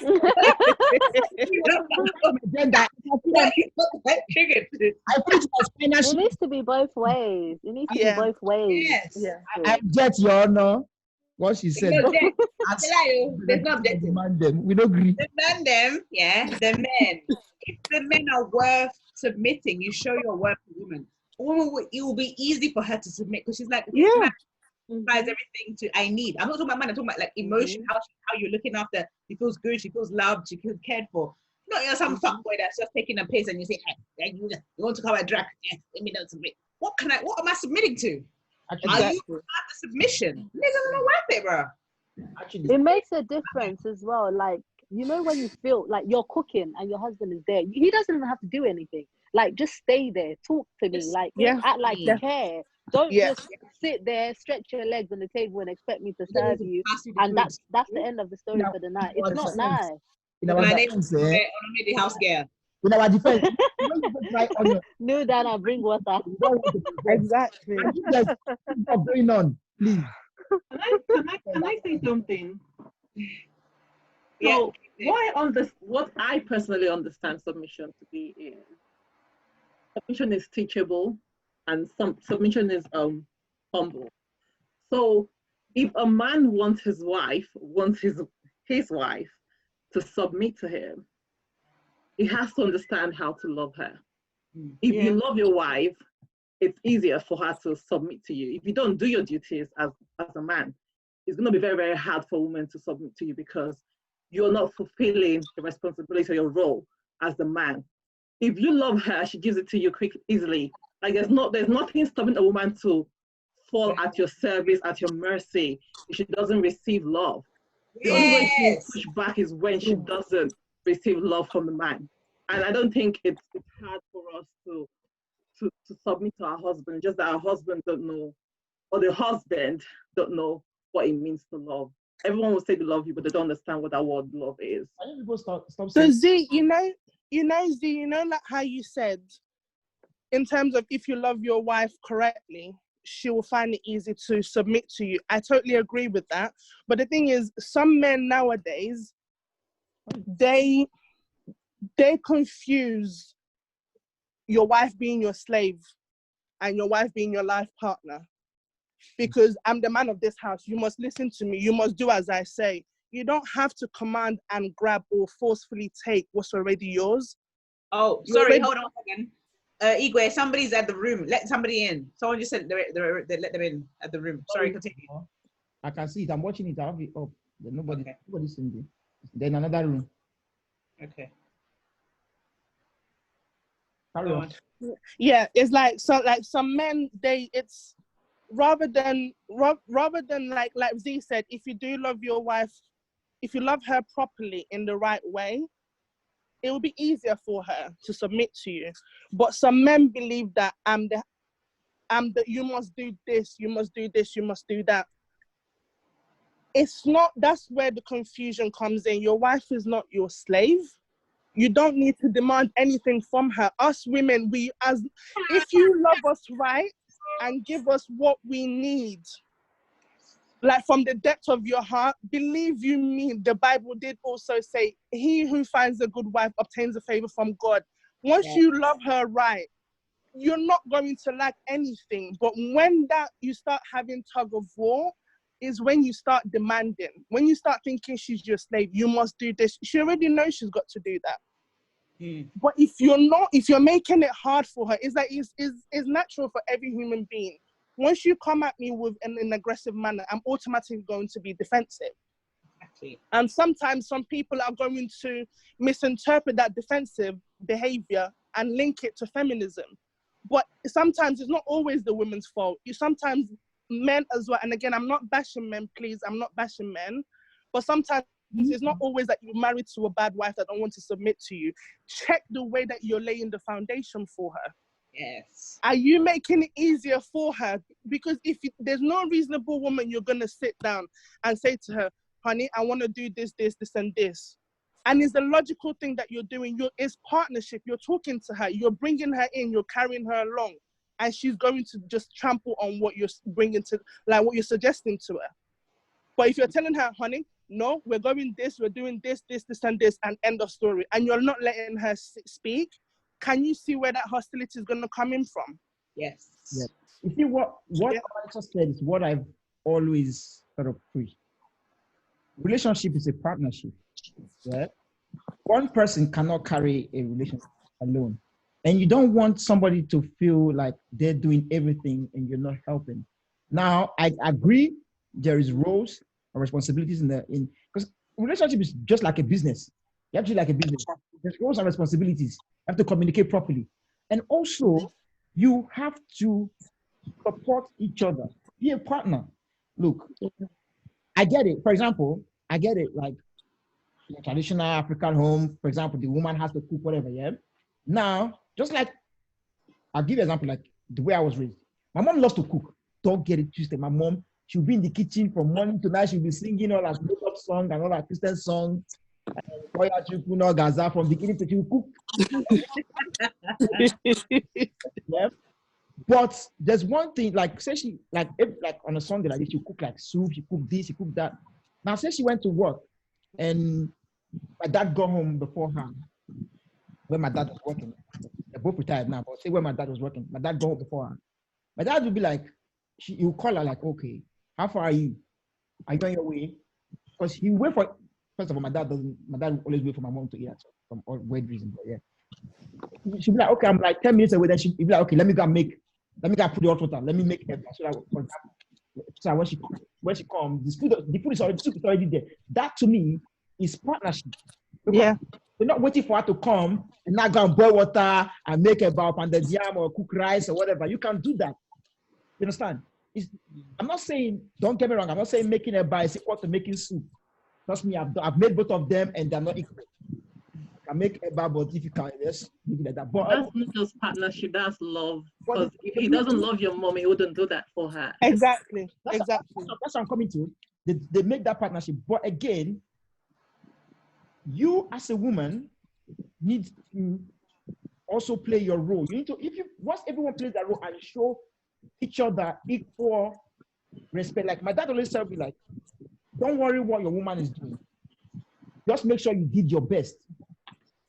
Yeah? Just make sure you did your best. And my mom always said to me, a woman need to do this, a man need to do her best. So both of them had that mentality that we need to do our best and love our partner to the fullest. It works. But if they didn't have that and give that to each other, like I personally say, men and women need 2 hours in the relationship, yeah? Relationship to work in life. But the hours are different. A woman needs romance, a man needs respect. That's the way I see it. Yeah. I say this based on what I've seen. And once they give each other that, there is room for the relationship to blossom. Everybody will play their role and do the best. The man will give the woman the opportunity to now love him back. And the woman will give the man the opportunity to love her back. But when there is already, because sometimes I see this relationship today, it's like, they go in there, it's like always like me versus you kind of thing. Like everybody's going defensive, like, no, you do this. But if you go there with love, with an open heart, like I'm here to, because you didn't pick somebody for them to be, as a man, you didn't pick a woman, you didn't move to a woman for her to be your footstool, or for her to be your puppy dog. You said you could buy bingo from anywhere. And it's even less. You say bingo. You pick the woman for her to be a partner to help you build a home. You don't. She's not gonna build a home being like dumb and being quiet or whatever. She's gonna have a say, and both of you have to respect, as I say, communication and supporting each other. That's just my own thing in this. Can I say something? Yeah. So. So I think sometimes it's the masculinity and ego that the man has that get threatened, because I've seen sometimes we women, we don't really understand our men. They might have different way of expressing their love. And sometimes they do experience a lot of pressure also from friends. I've seen very good men that they are very humble to their wife, and the friends, they're laughing, calling them weak and saying that, they don't take care of their family as they should as men. So I think the point that Amarisha made is very valid. However, I also think that as women, we shouldn't expect men to express love the same way that we do, in sense of there might be a different way that they can compensate for some shortcomings that could come from, maybe they won't be cooking as much as we like, or do things as we wish we would. So I don't know if I'm the only one that kind of have that, and I would like to hear also the men what they think, because I don't think that all men, they don't just love their women. I think sometimes they do have this internal battle, in the sense that they don't want to, as you said, they don't want their respect to be threatened, so they kind of have to pull up that hammer and, you know, act like they are very strong. Okay. I agree to a certain extent, personally. I don't speak for all the men. I think for men, just like you said, sometimes, you know, like, exactly growing up in the UK, I remember when I was young, when you are romantic, you know, it's pussy whip, man. It's moist. They call you moist. That's what I'm saying. Yeah, it's moist, man. Pussy whip. Society conditions you as a man to toughen up. Society conditions you as a man to toughen up. And we had it in a separate group. There's a discussion last time. I mean, like, most men, they feel like they cannot even be emotional. Yeah, men have that tendency to be hard. You know, you have to be hard. You have to toughen up. You're forgetting, like this life, where is jaggedly balanced. As you're wanting to toughen up, to be emotional, not to have this. Love is an emotion. It's an expression of an emotion. Yeah. So it's going to also be tough in that aspect as well. You can't ask him to be toughen up, don't cry, don't do this, be the man, do this, and then be like, oh, when you come to this, now be soft, be this, be that. No, you're a confused person. Understand? So it's the way the society is built. So I say that to say, like, in a relationship, sometimes you have to give somebody time to adjust and discuss. Because one thing I've noticed, like, especially like African, they don't communicate properly. Trust me, I've seen this in many relationships. They'll just be asking, somebody will not, for example, I'm dating Madam C. Then she does something, and somebody to tell her, like, babe, what you did, me, I don't like it. It's not supposed to be like that now. They will harbor it, harbor. Then when one day she do something, they just explode. This one, that's how you did it that day. Obanga spirit is in you. Like, communicate properly. Because small, you know, they say, like, small steps are beyond the 1,000 miles. Something starts with a step or something like this. People should know what I'm trying to say. I think it's 1,000 miles. Start with a step. Starts from one step. Yeah. No, we get you. Like this. The more you add it, it will explode. So sometimes we need to practice communicating, showing expression, because that's how you kind of open up to now be showing love the way women want it. Because a man, I told you, a man's biggest possession is his ego. Just stroke a man's ego. To them, you have been romantic. You are romantic to them. Just stroke his ego.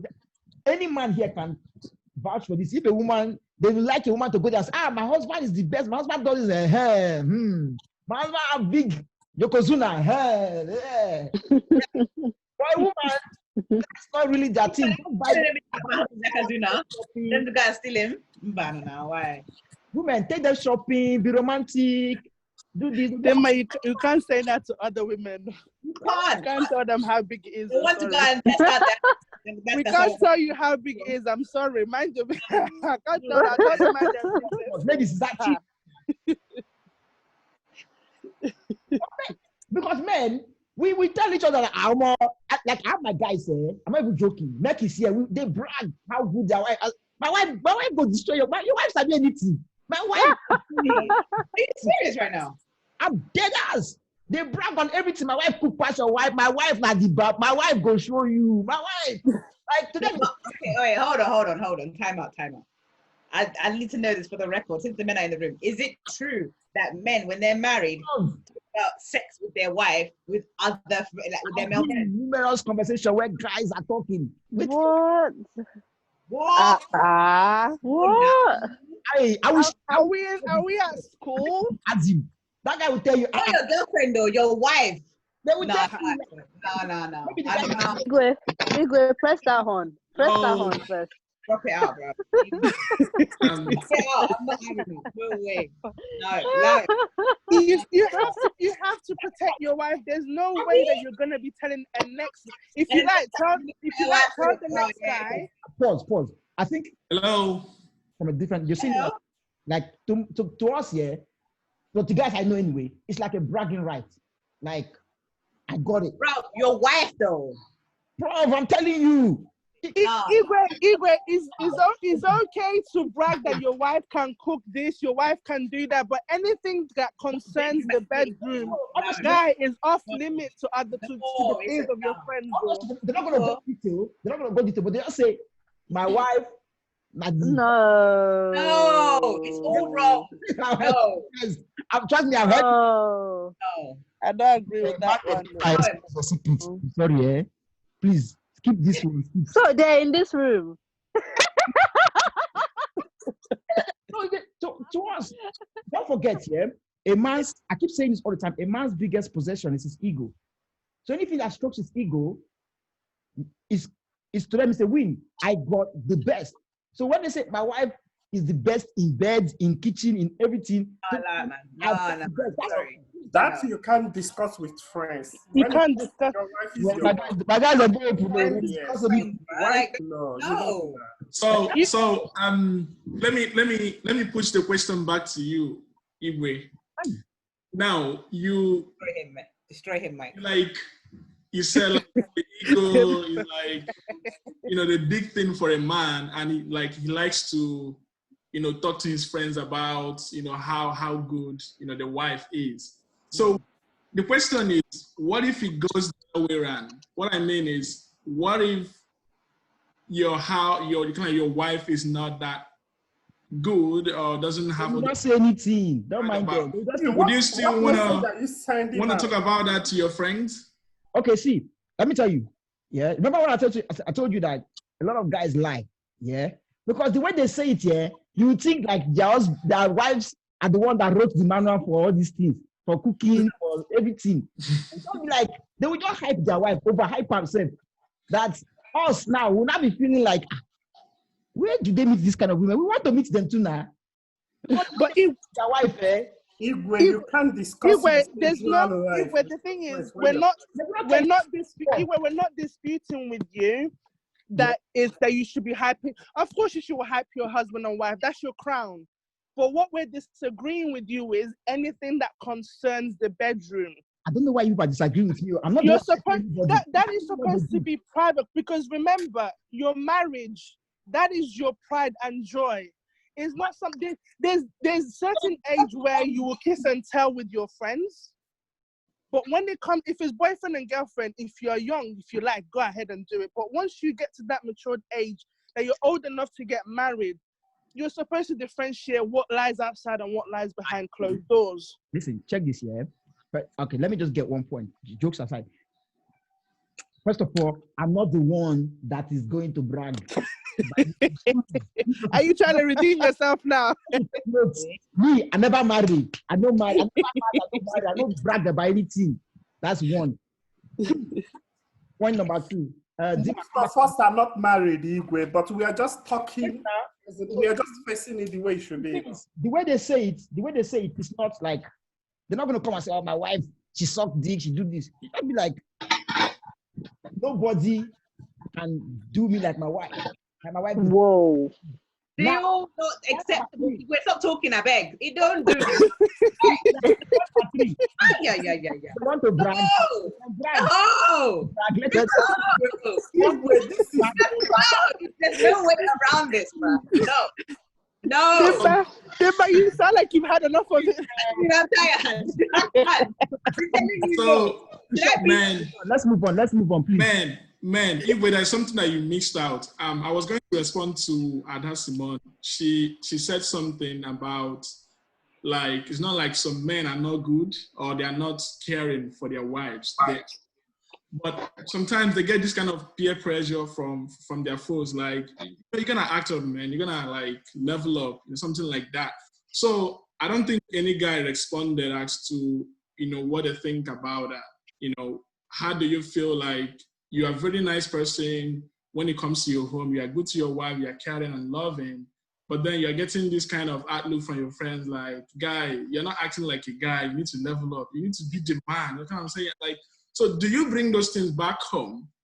Kind of show your wife that I'm the man, or do you go back to being the kind of loving husband you are? Then when you go outside, you show yourself you are the man. Like, I'm just trying to understand how does shut them down levels of personality coexist? Them down in the first place. Shut those men down. Shut them down. They should call you whatever they want to call you. That's their business. At the end of the day, you are happy. Can we have horn, please? You have a happy home. Shut them down. Can we have horn, please? Guys. Exactly, on the horn. Listen, guys. I just say the truth. You pay person, you get a paradox. Simple as that. As for you, if you want to brag and your wife like you to brag, let me do two of you now. What you concern me? Brag. You like no brag. Women don't like to brag. You want to say something, please come to my defense. They want to kill me here.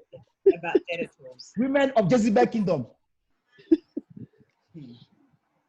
But I don't think you need to prove to anybody, to any man about, you know. When you are around most guys here, at least most of the guys are doing anyway, they like it's like a competition sometimes. Like they have that big dick competition, not necessarily, not literally big dick. Not, do they? I think they do. They might, but not necessarily big dicks, but. Igwe, are you sure you want to finish the sentence? I don't know where you're going with this. I don't know where you're going with this right now. Nothing is off limits. Basically, when they come to that competition, everybody wants to outdo the other. That's what I'm just trying to say. And they want to brag, let them brag. Moving on. Igwe, we're not disputing with you. Igwe, we're not disputing with you. Igwe, we're not disputing with you in terms of trying. There's healthy competition. We're not disputing that. Go ahead and that's your wife is like, show me your, it's like the wife's, a smile on the wife's face is a representation of how the husband treats her. So yes, brag about your wife. We're not disputing that. Go ahead.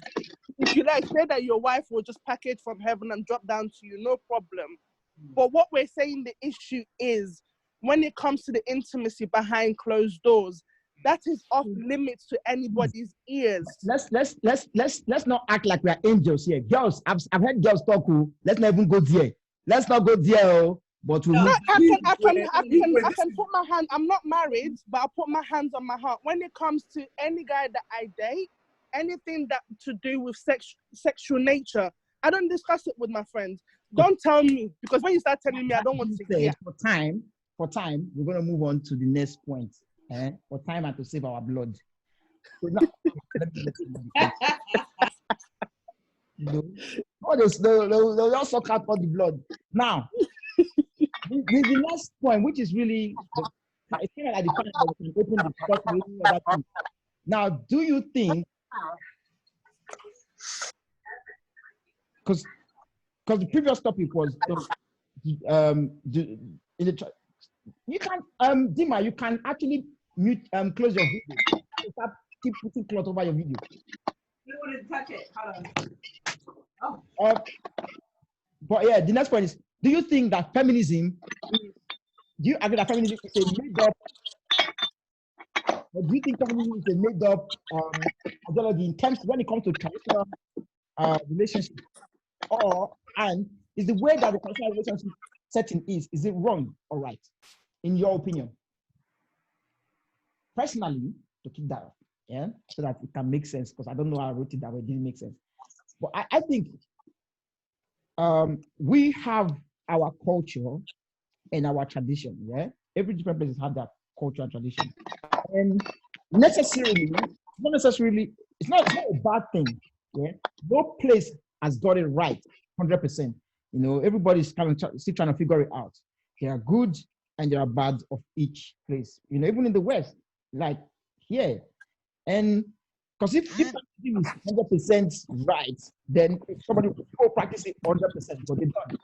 I think it's not necessarily bad, but we should pull the culture out of the way, like, okay, practice it, we have to put it out the boat, and okay, find a way to make it work. Like, obviously, modernize it, should I say, like, customize it to this. Because don't forget that in the past, the man worked most of the time. And say, for example, even to today in Nigeria, families, a man being the head and everything can work well in Nigeria, because a man can work and be able to pay all the bills, and it won't really hurt his pocket. You understand? But here, most people, you need both man and woman to work for the family to financially be buoyant. You understand? So the woman is already supporting the man in terms of finance. Now I think the man also, that's why I've come to not customize but modernizing it. The man also should support her in terms of other things. Again, we said people should have their roles to play. We agree with that, but again, they need to support each other for it to work. So I don't think the traditional culture is that bad. It's 100% bad. Neither do I think the Western culture is 100% right. Once people know that place and support each other, there's room for the relationship to blossom. Let that go. Next person. Hi. So see, you're still here. I do. Hi. So you heard everything I said? Yeah, I heard everything you said. I just been here. They're going to go and crucify me somewhere else. Sorry, what was your question? Your question was about feminism, right? Does it exist or what? Pardon? What was your actual question that you just said now? Because what we kind of brought up in that issue, feminism should be the way to practice. But as if feminism is the way forward, is the Igbo traditional or just the traditional relationship style, the traditional idea, is it 100% wrong? Is it wrong? Oh, that's a good question. I don't think so, if we're really going to speak about feminism, because at the end of the day, it's advocacy for women, isn't it? And for us to have our rights and to be equal in men's eyes on certain things.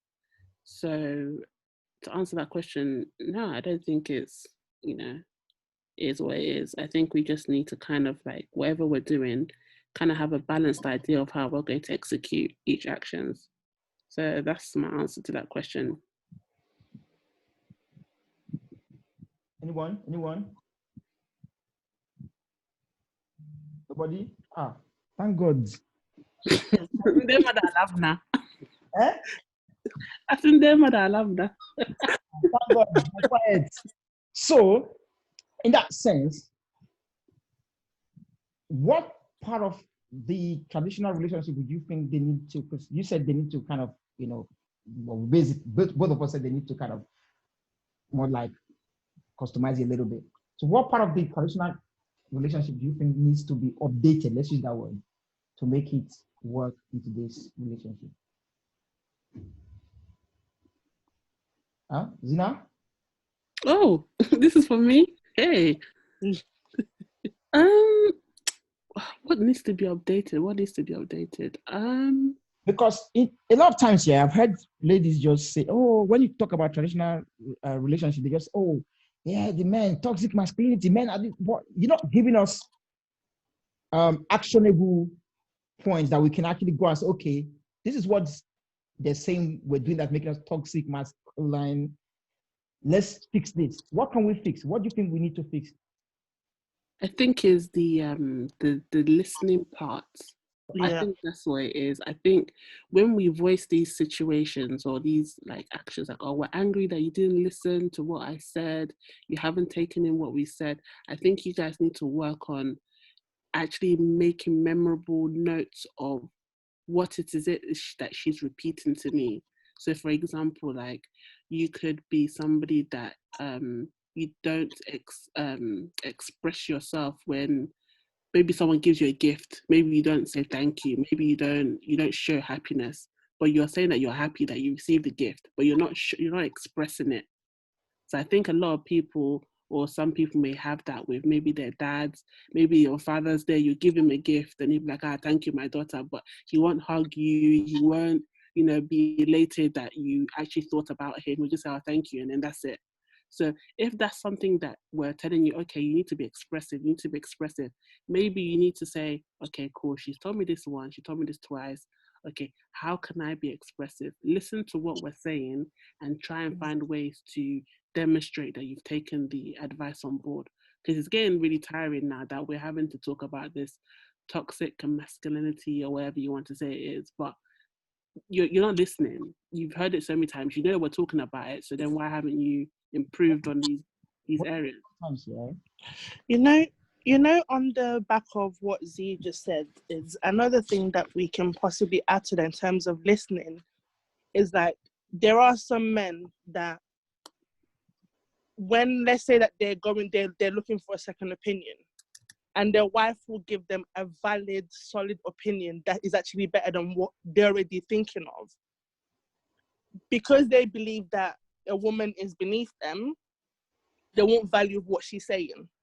Thank you. But if they're last within their group of men, and one of their friends says half of what their wife has, one hey, they will value what the guy has said. But because it's coming from his wife, they will just disregard and dismiss what she's saying.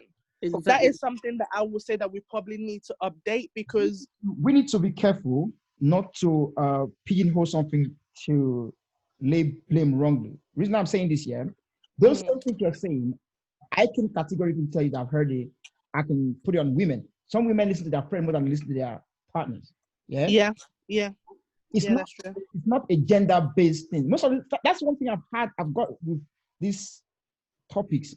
Some things they try to put it on a specific gender, but it's not a gender-based. Sometimes you can say man, but women do the same thing. We can say women do the same thing. Can I say something, Igwe? Yeah. However, what I think is that, in terms of, like you said, listening, both, like I said before, communicating. Yeah, communication is 80% listening, 20% talking. Yeah, both of you need to listen to each other, because if I don't listen to what you've got to say, I'm just going to be rambling, not knowing where you're coming from. Right. But I can actually respond accordingly. But then Igwe, it's also a balance though. Like you're saying that it's 80% listening, 80% tonality, body language. All those things add up to how you communicate, right? Yes. So if someone's standing very standoffish and then you're saying something, how are you supposed to receive what they're saying if their body language is very offensive? Okay. But what I'm trying to say, is that both parties need to listen, communicate properly. That's why I keep saying, Effectively. Forward. Agree? Because it's not just going to come from one side. If I'm talking all the time and you're not listening, I'm going to feel a bit disheartened. Same way, if you're talking all the time and I'm not listening, you're also going to feel disheartened. I assume, if I'm right. Right. Igwe. Yeah. Can I say something? I want to give an example, right? So I have this friend, it's an Igbo guy, typical Igbo man, right? So this guy has been like chopsing me for like years now, right? And I said, well, if you want to chops me, you have to have this, you have to be this, right? And he took on the advice, but he didn't do anything about it. So obviously he was with his people and was trying to blame me for turning him down and not accepting his offer. And I was like, well, I told you what I want. And I said, but I won't take it from a woman. I don't listen to women. I wouldn't take a woman's advice. I'm like, sorry. You're on IG, again, IG's about to kick me out. I'll be back in like 10 seconds. No, I go. I'm like, I'm actually advising you for yourself and not me. And you're saying you want to take my advice because I'm a woman or it's coming from a woman. Like, I don't understand. So how do you expect me to marry you or be with you if you have this mentality? So that's like the practical example I give. I don't know how it makes sense in this conversation, but I just thought to just. It does make sense, because that's like an example of what I was saying. It does make sense because they rather listen to the words come out from a guy or their friends rather than listening to their women. And your woman can be giving you solid advice, but because she's a woman, you feel that it makes you less of a man if you're taking opinion from a man. Igwe, I'm not disputing what you're saying, that some women listen to their friends more than their partner. I'm not disputing that. But is a common characteristics in households or in a relationship where the guy would consciously or subconsciously dismiss his woman's voice purely because it's coming from his woman or a woman. But if the same thing or even a fraction of that comes from his friend, that is the greatest friend ever.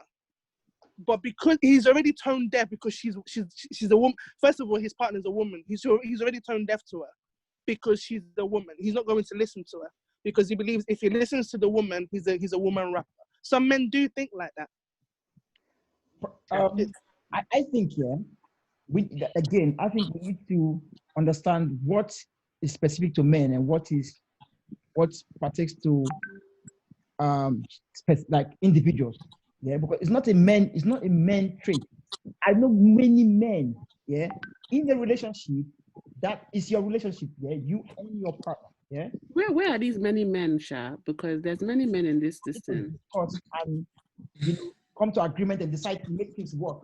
And I have also have you not been even in like traditional relationship, marriage? They will tell you like, don't bring anything back home. Discuss with your wife, discuss with your husband, make things work. But obviously, some people, it's nothing to do with your gender.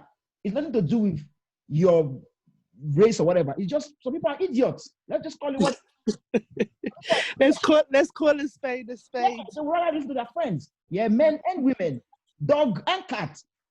But the thing is, when it comes to what partakes to specific to gender, I don't think this we can say this is is a gender is a man thing to not listen to their wife. Like why are you gonna listen to your friend that's not even in your home, doesn't know how your home functions, doesn't know where because you and your partner are in a relationship, you are partnership. You both know the intricacies of your relationship. You know what to do to move it forward. Yeah. And again, you are the two best positioned people to make the best decision in favor of your family, of your partner, of your partnership, of your relationship, whatever. Because don't forget that some people, not every my mom always tell me like, be careful, not everybody that's smiling with you is not everybody that is smiling next to you is smiling with you. Mm-hmm. Yeah. Some people can be like, oh yeah, but they don't necessarily want your good, but your wife will want the benefit, even if the wife is even evil. Let's say she hates you, she will not hate her home. Do you understand? Mm. You want her home to progress. So why are you going to carry that outside or say, let another man come and tell me? You understand? A man that doesn't know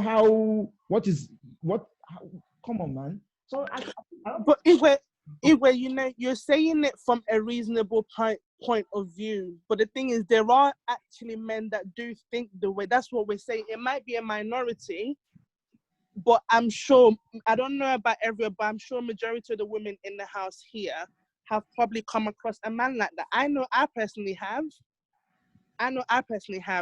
So you're saying it how it should be, which is correct. Your woman, she has the best interest.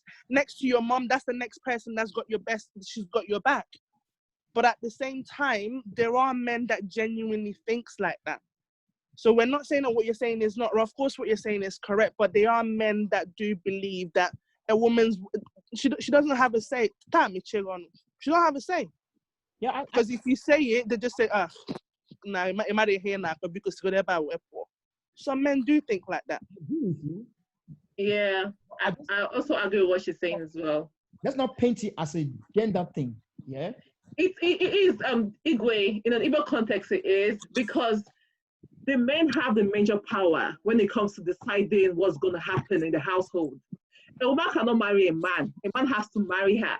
You know, a woman, even if the woman says, "Oh, I want to be in this marriage," she cannot if the man doesn't say yes. So, exactly. In the Igbo context, it does not favor the woman at all. If the man doesn't want to, it will not work. And she can cry blood. It will not happen because it's a man's world.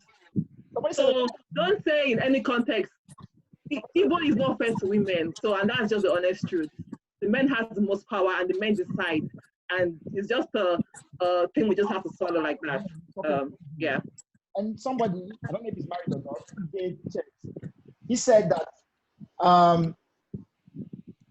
women come to listen to their friends more than men. That's what I'm trying to say. It's not a gender-based thing. It is an individual thing. People are idiots. You know, respect of friend. let's not pick specific gender. Yeah. And somebody said the woman is being juju.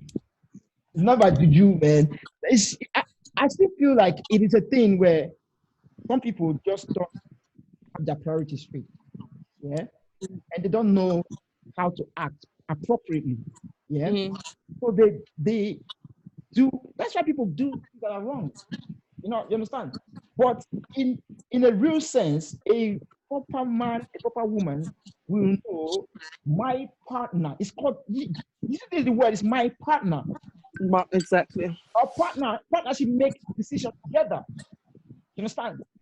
Igwe, I think one thing you fail to realize is that I would say, look at your relationship like a business. If me and you are partner in a business, you're not gonna be happy about making all the decisions, not bringing you along, like actually getting your input. Same, I'm not gonna be happy doing the same thing. This is the way I say. So I say both of them should come together, you know, make it work. So I don't think it's a gender based. That's what I'm just saying. However, I only to an extent where she said there are certain times where the man makes. In those times, in certain settings, I agree. In traditional settings, the man makes. But it's not because they want to first go and ask their friends outside. What a man, even in those settings, what a man will not agree with the wife, most likely they're not going to agree with somebody from outside because they already have it in them how they think it's going to be. You understand? I'll give you a good example. I have a friend. When I used to live in Ellsbury, he wanted to move to Ellsbury because he came around there. He said, high school, however, the wife works in London. The wife is like, you know, I don't want to move out of London. Yeah. And he was like, this is like an FYI. You're moving to Ellsbury and it's fine. But both of them work in London. We can, and both of them drive. We can drive into London. It's not that far. It's like, you know, because they work in, and again, they work in West London. It's like 30 minutes, 35 minutes. Like you can drive into West London and go to work. So in certain settings, yes. But the guy made the decision, not because he's gone to speak to his friend and his friend say, oh, do this. He made, that's what I started to say, what a guy will reject is a typical guy, in a typical guy that's got their head screwed on, a typical setting will not listen to their wife. They will not listen to someone from outside because they personally feel they know what's best. I don't know if you guys get what I'm trying to say. Let me blow one horn for me. I think that makes sense. This guy. Yeah, I think men has been kind of quiet. The thing is, there are sometimes it's not everything that has been discussed. Probably you want to chip in because to be like you're being defensive or singing praises on how best you're performing in this area. So I just want to listen to ladies say some things, and that's what I've been doing. I think a lot of men here as well are doing that. So keep it coming. We are enjoying the conversation. Yeah, I'm enjoying hearing the ladies speak, but sometimes like they're drinking ice water, they're too quiet. I think Igwe is looking for a bit of support. Because he's been defending the guy for a while. I am my own cheerleader. I can blow my own horn. Look. Igwe, you know well. Igwe, there was something I wanted to say, right? I don't think you should like dismiss what we are saying as ladies because at the end of the day, can you hear me? Yeah, yes. I'm not dismissing it. Okay, let me just finish now because Cherugo to come. Okay. Kampucha. Because, yes. What I was saying was that, what's it called? You're the guy. You're not the one on the receiving side. So you never really understand it when we're saying it because we're the ladies, we're the ones seeing this. It's us that's happening to us. So you're always going to be as an advantage as a man. You will always be on the, on the high factor, on the pedestal. And you would not really understand where we're coming from because you're not the one receiving these things. So we're saying this is actually a legit concern and legit problem amongst the Igbos. And you saying that, oh, a man would not listen to, advice of outside. I don't think it's right for you to say that because I know people that do it. I've experienced this. So there are people that do those things. So probably because you're not exposed to it doesn't mean it's not happening. It's happening. It's true.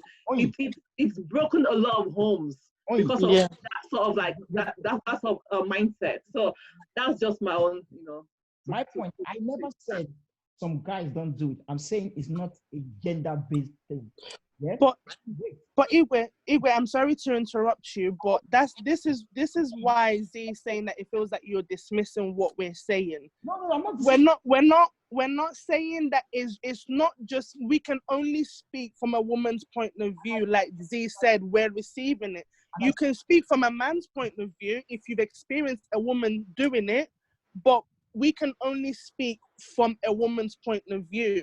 We're not saying it's just men. Some women do it, but we can only speak from a man's point of view, how we see it. Okay, let me give you an example. Listen, what I'm trying to say, yeah, I don't want you to pigeonhole it to say men. Like you said, some men, I agree. But I'm saying to you, it's not a gender-based trait. It is a thing that men do it, women do it. Yeah? I'm not going to say who does it more or who does it less. But let's not paint it as if, oh, only men do this or only women do this. Because at the end of the day, I know somebody, I'm not going to say who the person is, but the person was, their ex now, but at the time, the person's partner was pregnant. He begged the partner to keep the baby. And the partner said, well, I've spoken to my friend and her mom, and they said I can abort the baby. And she aborted the baby. Oh, damn. You understand? And it took this guy like years to actually kind of forgive the girl for this. You understand? Because he doesn't ever beg people for anything, and he actually begged the woman like, please don't. You understand? And she aborted it. I'm saying what I'm trying to say, but again, I'm not going to say all women do that. Yeah, I'm saying let's not video something that some people do, because that's I said, it's a stupidity thing. Yeah. Some people are dumb. They act dumb. But some people are, the most majority of men will plan with their family. Or whatever they will not listen to their wife on, they will not listen to their friends outside on. I'm just being honest. I think Chex wanted to say something. Because he was typing on IG. His fingers were going up on IG. Chex. He's saying that women do that way that women do it the most. Okay. Yeah, I think I agree with what you're saying. Like both gender they do, but it's the different motive. The men, they do it because somehow they feel like they have to measure their masculinity based on how they treat a wife, like their wife or women in general. So I think the whole problem is their own perception of masculinity. It has to be reshaped. Like a man should be able to defend his masculinity based off in his own identity, not how he's treating women. Because unless we have this, new mindset, the things that are not going to change is still going to be the same thing. In a nutshell, what I'm trying to say is that to answer your initial question, it will be good to have leaders in sense of head of the family who recognize this as a privilege, and therefore they are not oppressing their wife.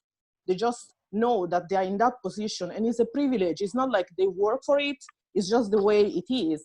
So with that in mind, they should be able to celebrate their wife, because at the end of the day, there's no king without like people under them, or there's no submission without somebody in the head and so on under. It works even in the companies. Like you don't have leaders, a board of direction without like employees. So it has to come with balance. I don't know if you get my point. Definitely agree with that. Wait, you made good points. Let me give you some more. I think I support what she said, because she just said what is in my mind. We have to accept the fact that we do have male privilege in our culture. Yeah, like it's very, very dominant and very acute. So something I will have to understand. And some of the times the ability to, or the want, your closest Check your mic, please. Sorry. Yeah, your closest partner becomes the victim all the time. So that's why, like, if you get oppressed somewhere else, you come back home and you unleash it to your wife. So and nothing happens. And sometimes we always try to, shame the women for certain things that could be equally shared in terms of who is wrong here or who is right here. So I really think what she said is really, so we need to refocus our attention on what really matters, because male privilege is a big problem. And in as much as we try to understand, psychologically, there might be some reasons why some men do that. And we have to look at individual first before looking at the society at large. But some things we have to look at from the society, then trickle down to individual. And that thing could be the male privilege, which is very dominant. And so we have to look at that broadly, and we have to take it out if we really want to fight that mentality. Yeah, I just read Henry's comment, said that he's been fetching lots of water in Enugu since. I've got to admit it, that Nigeria or Africa, most society that have, like I said before, they have a traditional, some sort of tradition favors the men more than the women. Yeah, in terms like, like when we said about the whole monogamy, men can, get more than one wife. Women, if you do it, you pack your load. You pack your load. And again, certain things. It is what it is.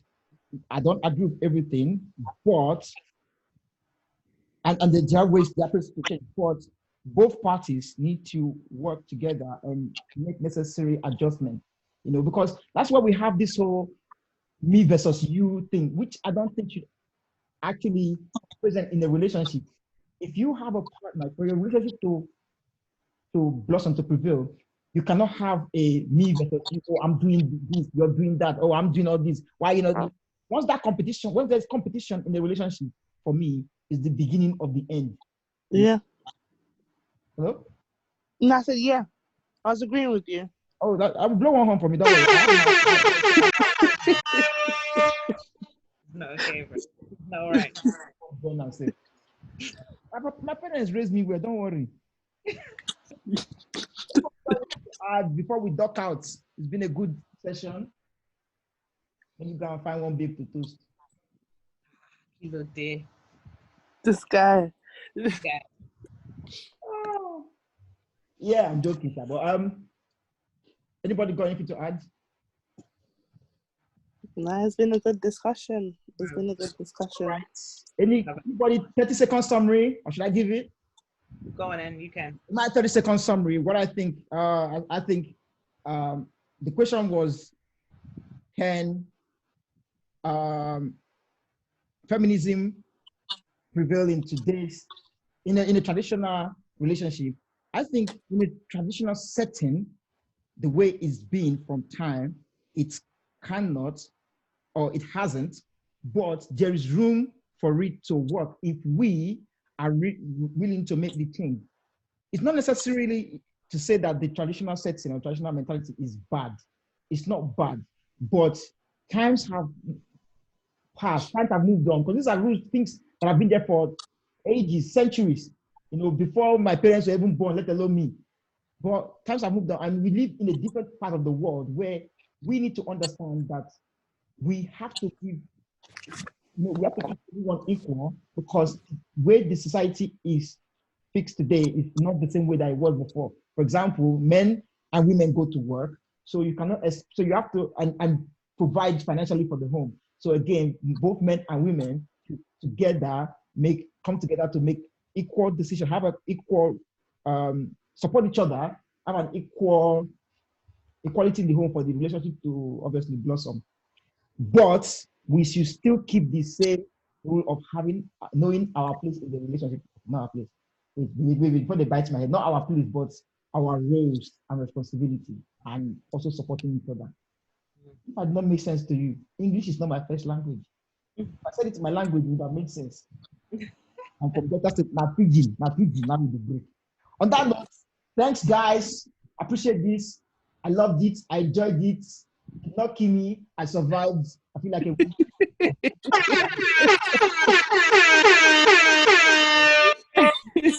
just survived. You just 14 your coins, guy. Small thing.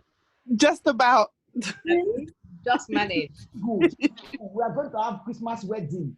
Please, you are financially buoyant. Slide in a DM. Slide anyhow. After it. Yeah, are you really selling your market right now, bro? Send your account. Let's post it. Let somebody do praise and worship for you. Send your answer. Let me pin it up. Someone will do. Minds. Oh God. Is he serious right now? I'm serious. Somebody will do praise and worship. Send it. I don't know. You don't slide in a DM, but don't slide in empty-handed. That's what they have told me. Said. If you're shooting your shot without money, it's like you're shooting blank bullets. Shoot with live ammunition. No, Igwe, no, you don't need money to shoot your shot. Oh. No. You don't need money to shoot your shot. You go. Let your charisma be the one that's shooting the shots, please. Exactly. Lagos cheat though. Me, I don't support money. That's why I shoot where my bullets can reach. Some people now blank bullet they catch them. But some people who are the Lagos, blank bullets, they go they get automopo or they shoot for body. The wrong bullet. Bounce. This guy is something's wrong with him. It's not right. Bounce. Post properly. On that note, thanks guys. Thank you. You did well. Thank you. Thank you. A good hold. Thank you. Thank you, Demma. Thank you, guys. Love you, love you all. You guys. Bye. Bye-bye. Somebody ran away already. What's wrong with you, Igwe? Let them go now. Please. Give us a song. Ending song. Give them a song, but something that we won't get copyright for. Put your video. Huh?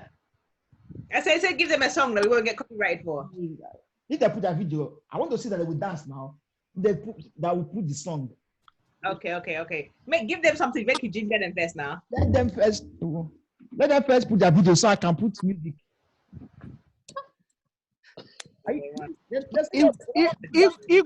Igwe, you know I'm already out of that picture. I said lie. Hello, Mackie. Nice to see you. You said I'm already out of that picture. Which picture? A photographer. You're not out of any picture. Put your video. Let's see. Asi. Eh? Asi. I shake my head, man. You said it here. I'm single, but I can still speak. So you have already sang by yourself.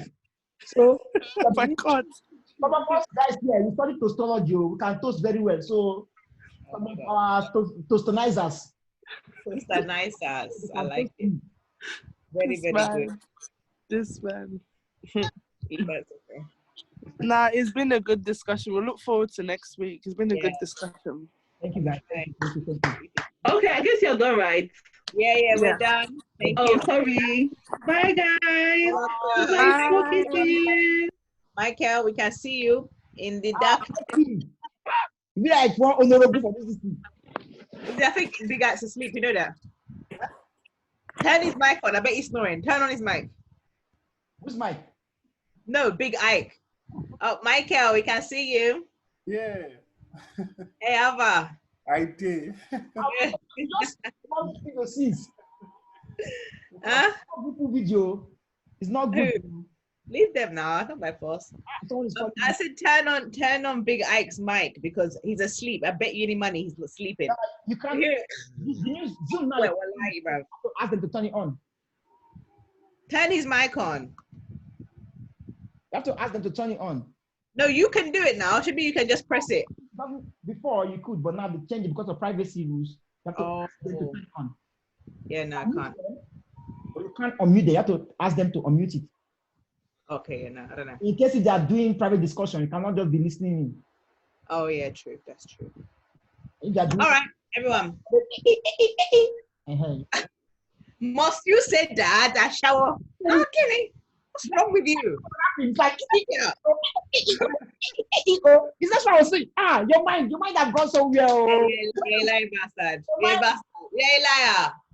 Black life matter. Black life matter. Where your mind went?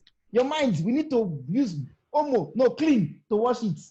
David, don't be clean. Fair inco. To wash it. Logging off. All right, thanks guys. I need to log off. Thank you. Yeah. Thanks. All right, everyone. See you guys. Bye. Okay.